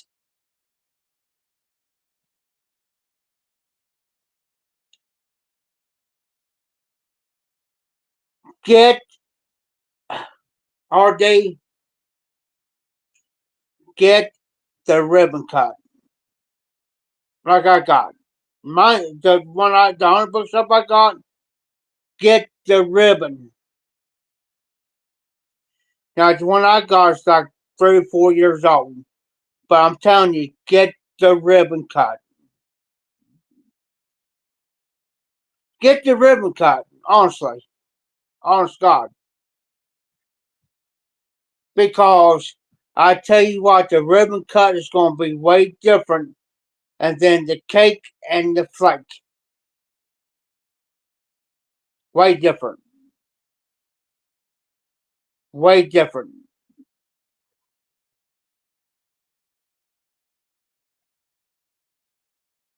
And once you try the ribbon cut that they got, you'll be like, oh wow.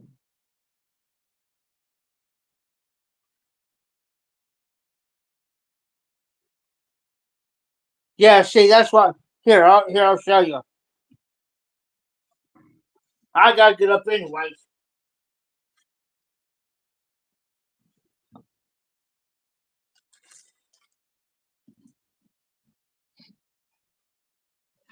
Here are the 100 bookshop. Full back fold.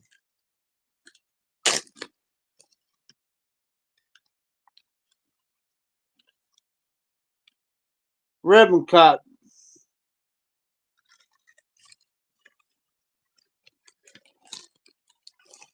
That's a whole bag of ribbon cut. See? Ribbon cut. It almost looks like your road-young cigarette tobacco. That's what it looks like. You know your road-young cigarette tobacco that you roll young? Well, that's what it looks like. Yeah.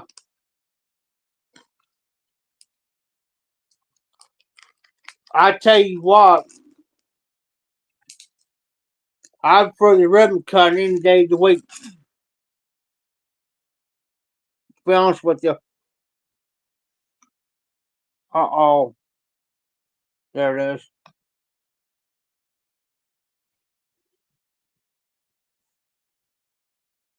I thought I lost my pipe. But yeah.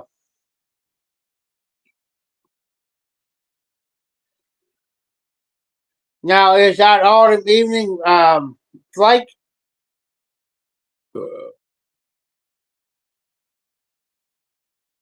If it's flake, go ahead and rub that out. It'll dry faster.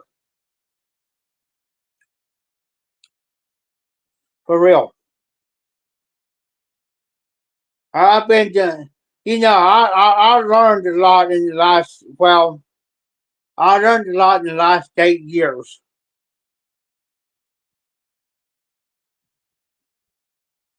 So I try to pass on that information to everybody else to understand. Okay, what I would do is I'll go ahead and take a flake or two. It's how big of a bowl that you want to use. Okay, now take your time on it.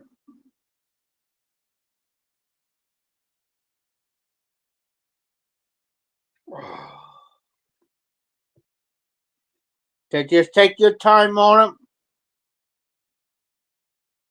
and let me know.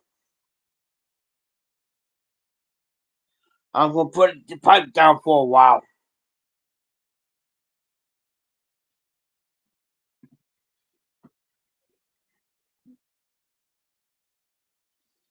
Because I can only smoke so much at a time anyways.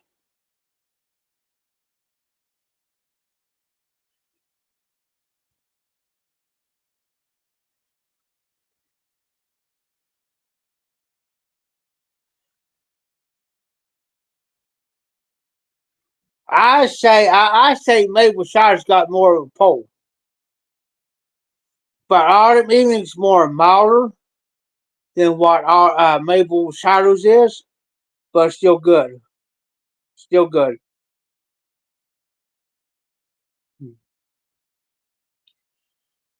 I didn't mean to be one of those type of aromatics you can smoke all day, every day type blend. No tongue bite. You dry it out properly. No tongue bite, whatever.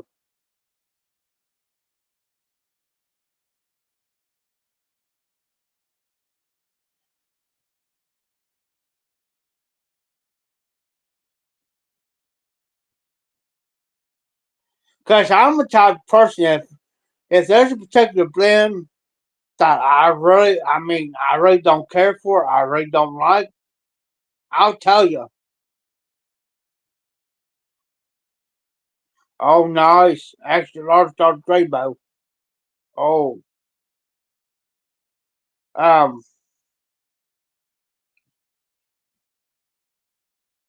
like I said, if there's a blend I really don't care for, I really don't like, and I'll still smoke it. Don't get me wrong. So I ain't gonna waste it. Waste not, want not. I had a neighbor when I lived on 22. I got him into pipe smoking. There's some things I didn't care for, didn't like, I'll hand to him. Because he was the type of person, he just did it for the nicotine. He didn't care what it was. So I handed to him.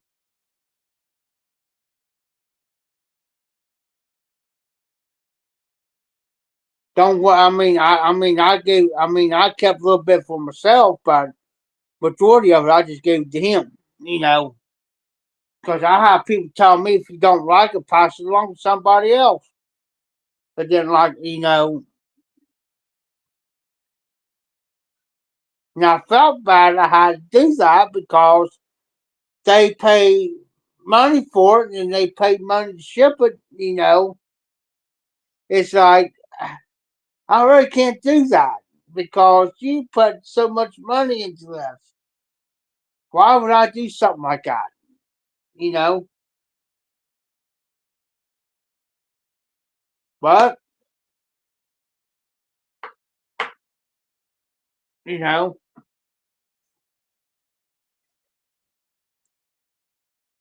if I got two or three extra tins of it or something like, say, like Cold Blood Red Moon, you sent me. Say, like I didn't like it. Okay, I'll take a tin, give to somebody. But I'm going to keep that one tin opened up, and I'm going to keep the other two tins because maybe later down the road, let that age for a while. Later on down the road, it may be 10 times better. You got to put a little bit of age on that tobacco.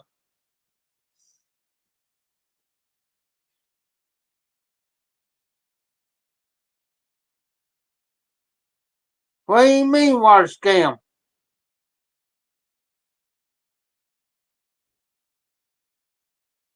Don't like it?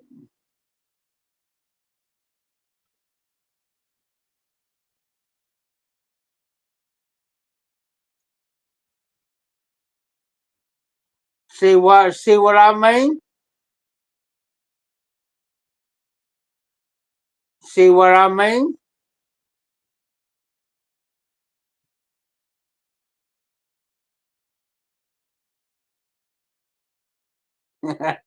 See what I'm talking about?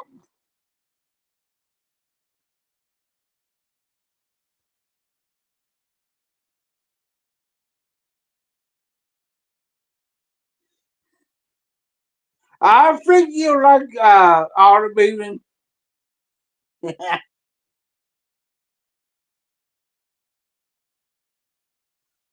It's yeah. I think you'll like it.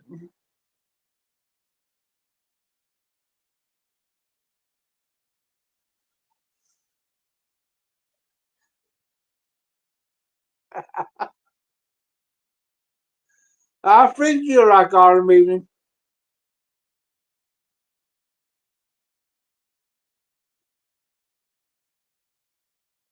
Yeah, I see what I'm. No, you see what I'm saying? You see what I'm saying, RD? Exactly. Exactly. Now, I wouldn't told you something that I. Yeah, basically the same thing. They just reworded it.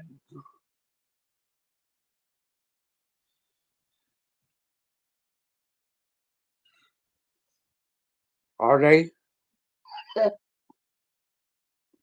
Because when I hit Maple Shadows, you told me it tastes like this. When I hit that, it reminded me of autumn evening.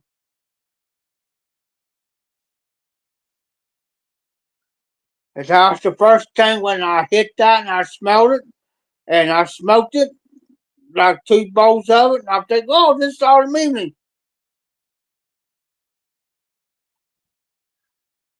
Yeah, go figure.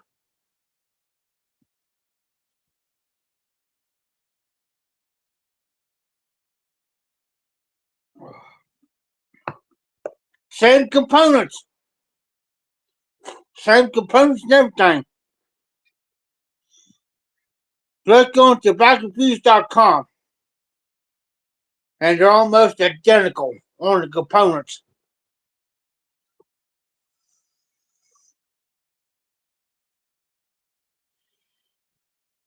But now, since you got Maple Shadows, 2 or 3 4 tins of that, and you got this, guess what? You got plenty of it. It's like I got up there. I still got almost a full tin of that. I'll show you.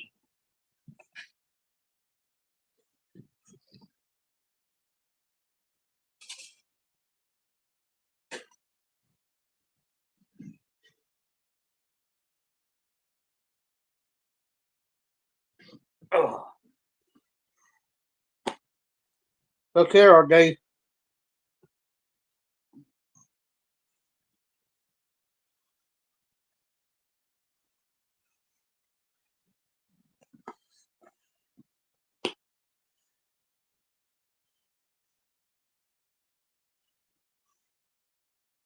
Yes, that's what I was saying. Basically, the only time I smoke that now when I get a sweet tooth, then I'll hit that. Or if I'm craving pancakes with syrup on it, then I'll smoke a bowl of that. And I'm all right. Yeah.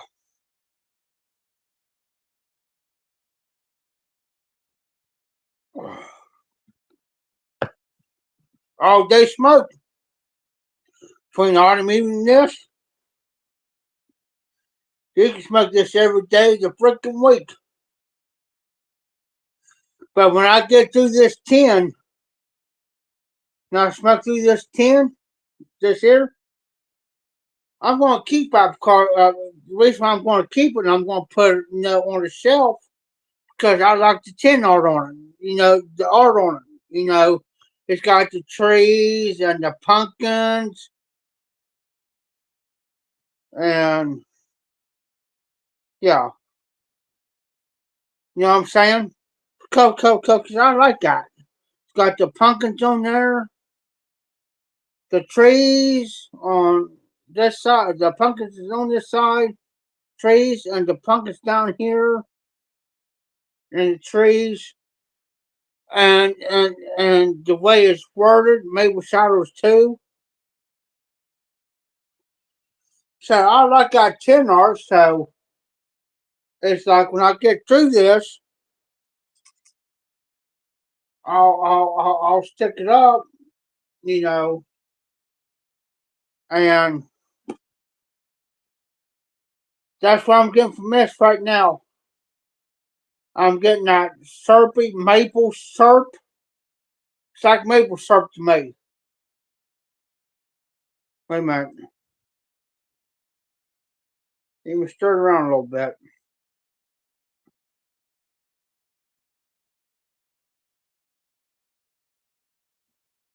Maple syrup. And I love maple syrup. And to be honest with you, RD, I'm not too much of a sweet person anymore.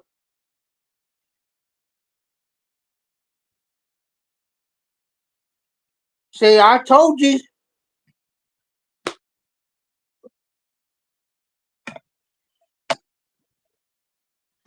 And to be honest with you, I'm not much of a sweet person anymore. I heard it.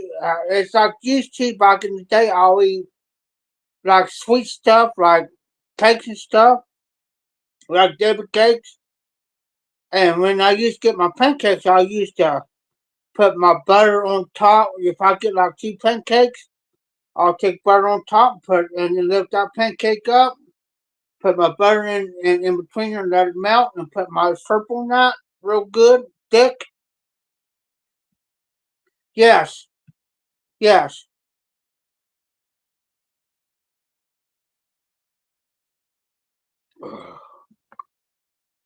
And I used to take syrup. This may sound crazy, but not that I use for my pancakes, but I used to take my bacon, like your bacon strips, and what I used to do is I put on the side, like the maple syrup or whatever, I'll put it on the side like a dipping sauce, and I'll take my bacon, I'll dip it in that syrup, and eat my bacon that way. You know, and that's how I used to do it years ago. But like I said, I'm not too much of a sweet person anymore, like I used to be. Just like I used to buy years ago, I used to buy my Debbie cakes. Like your little Debbie's, and my favorite was the honey buns. Was my favorite. I didn't like the one that had the white icing, but I liked the one that had the caramel icing on it years ago. And I used to buy like 2 boxes, maybe 2 or 3 boxes of it. And I used to eat that, and I used to eat those honey buns, caramel with caramel on it with glass milk. But now it's like candy bar. It's like like now it's a full blue moon for me to buy something like that to pick it up and eat it, or whatever.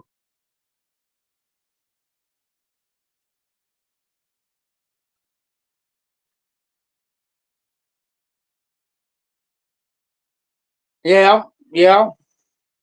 And see now, you know what to get.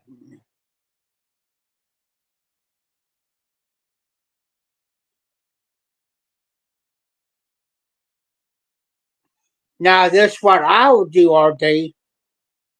You could do whatever. I'm just throwing this out there. This is my opinion. In my opinion alone. Let's take some autumn evening to flake, rub it out real good, set it to the side, and let it dry. Take you some maple syrup. Well, not maple syrup. Shit. Maple shadows. I got maple syrup on my mind. Lay some out, a little bit of it, to the side. Let it dry. Right? Then I'll take those two blends, mix them together, and let it sit for about an hour, and then let it sit for about a half hour to an hour. Then smoke it. You'll get, in my opinion, you'll get that stronger maple flavor. It's like a boast. It's like, oh wow, you know. Lane 1Q, Royal. Lane 1Q is the most popular. It's got that vanilla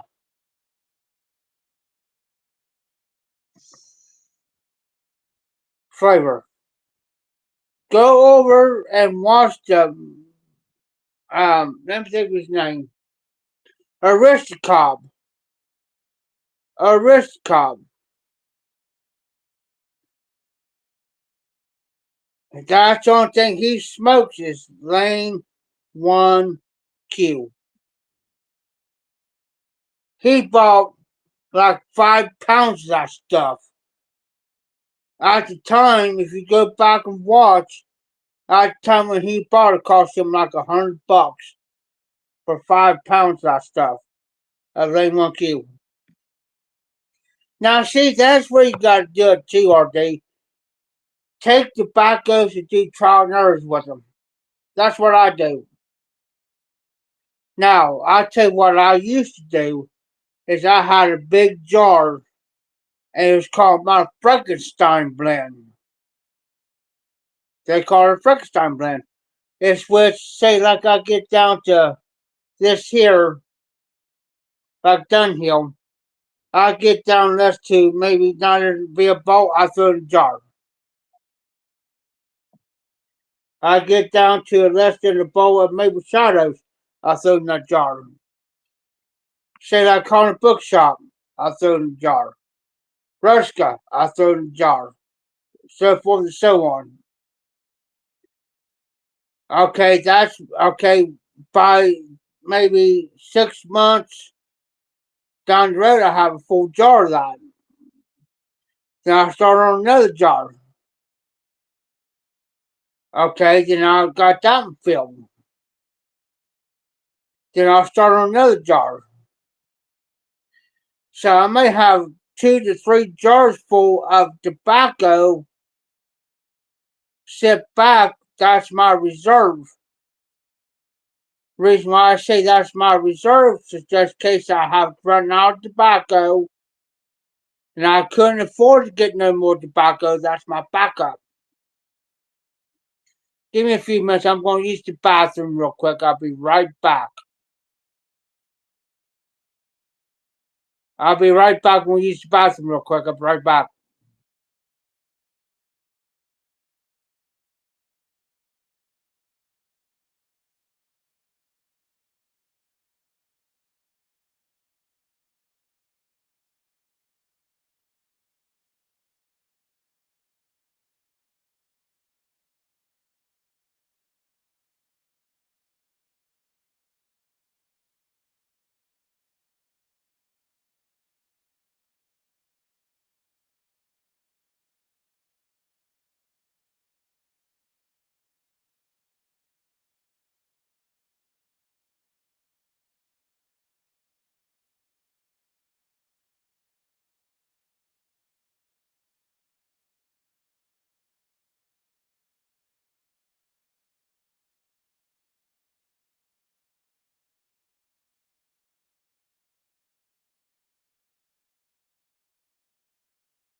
Yeah, I understand, RD.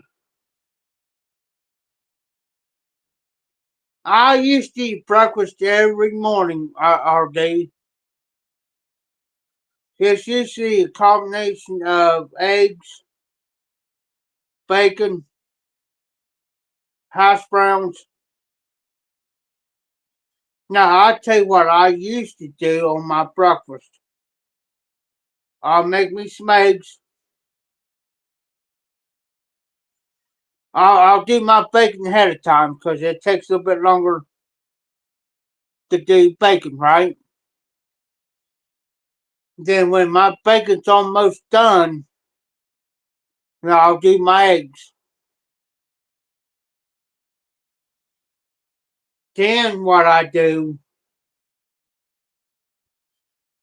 then I will get me some like Velveeta cheese or any type of cheese.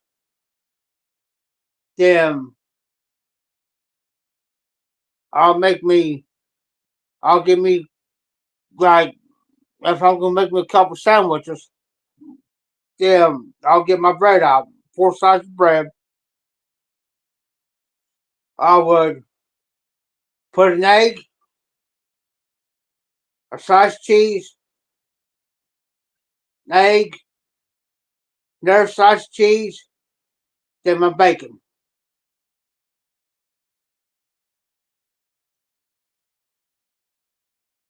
That way.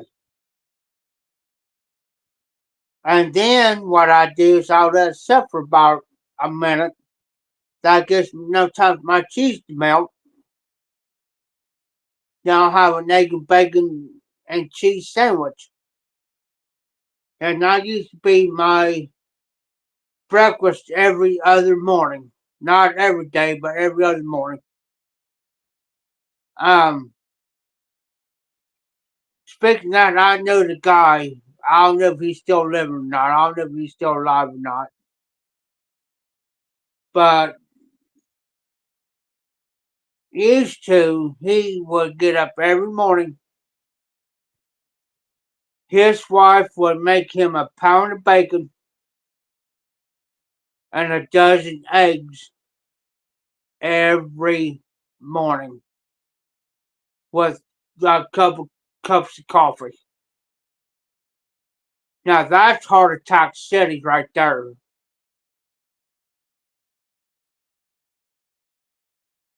Heart attack city.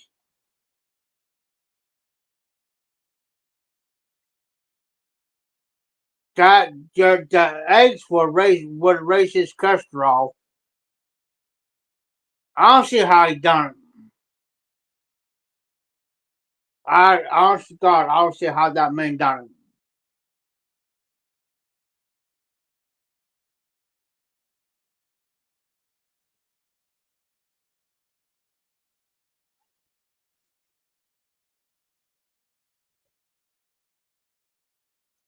I bet you I probably haven't had breakfast in probably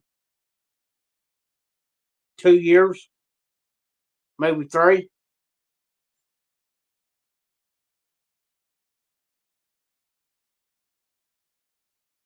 Now I used to eat breakfast for supper.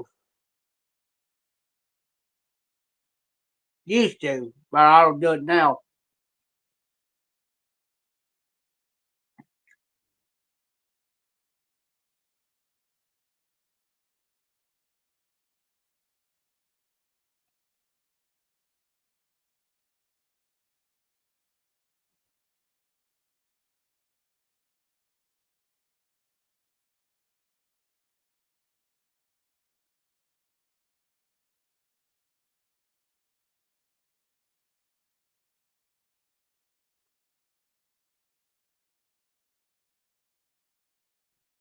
Yeah, that there will be um good after breakfast.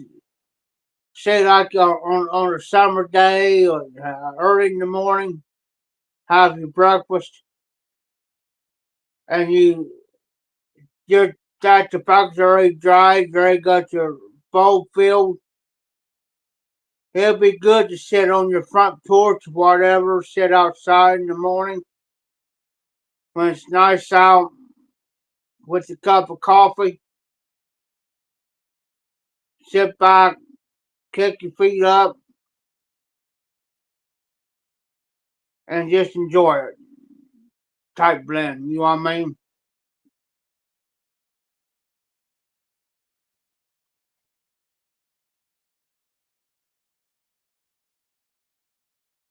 And just let the world pass by.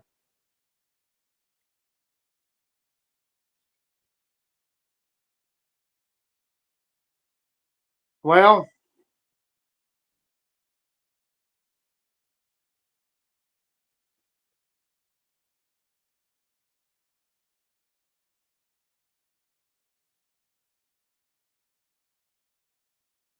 you know what I mean? That'll be me. Watch, the sun's coming up. Hear the birds chirping. Nobody ain't around you. And just let the world pass by you.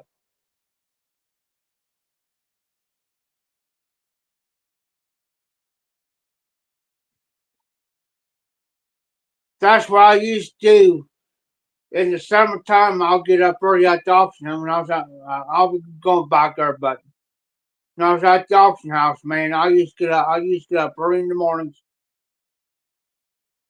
and I'll fix me a cup of coffee,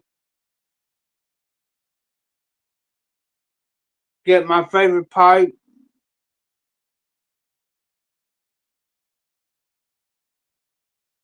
About 8:30, 9 o'clock in the morning, get my coffee going. Going good. While my coffee's going, I'll go ahead and get my bowl stuff ready. So by the time my bowl's ready of what tobacco I'm going to smoke, I'll go outside with a cup of coffee and let's see the birds, watch the geese fly by.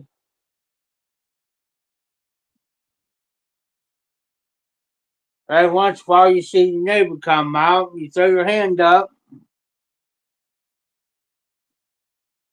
you know, and just let the world pass by. That's why I like it. Peace and quiet. It's like now, I could be sitting here all peace and quiet. There's been times I go up in the mornings here and just sit here and pour me a glass of pop, take a chew. After my chewing, I get that first glass of pop in me, pour me another glass, and I'll sit here and just undo my. Because I got like a blanket over the door over here. I'll unhook that and watch the sun come up and just let the world pass me by.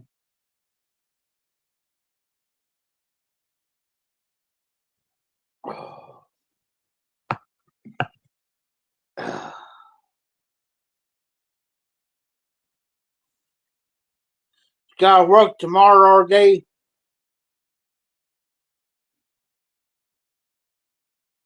You have to work.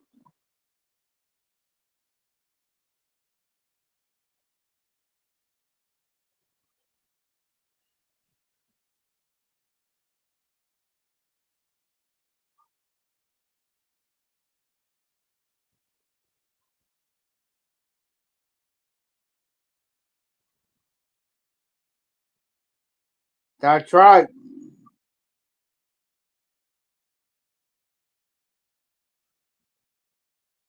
Between me smoking my pipe and watch the world go by, and I might check my Facebook. Of course, I check my YouTube because I get so many.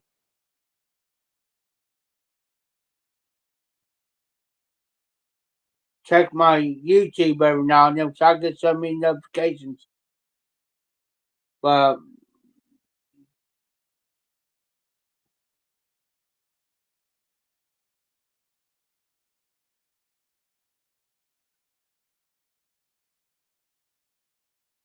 oh, I understand that.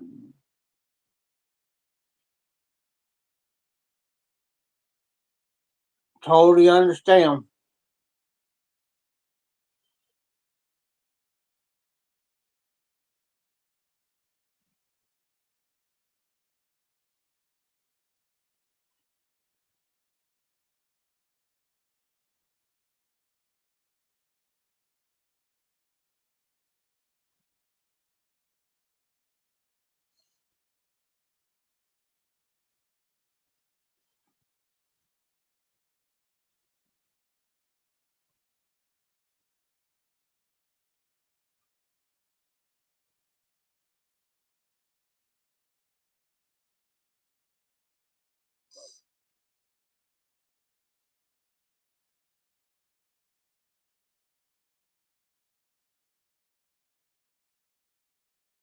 Well, much as I hate to do it, RD, guys, I'm going to get off here because I'm getting pretty tired.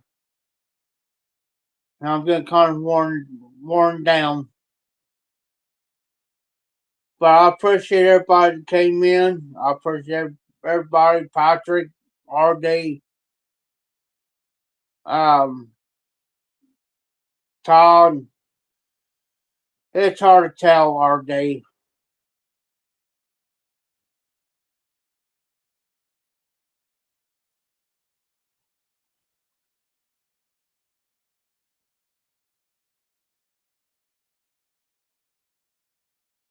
If I get some proper doggone sleep, I can go 3 or 4 hours, but not tonight.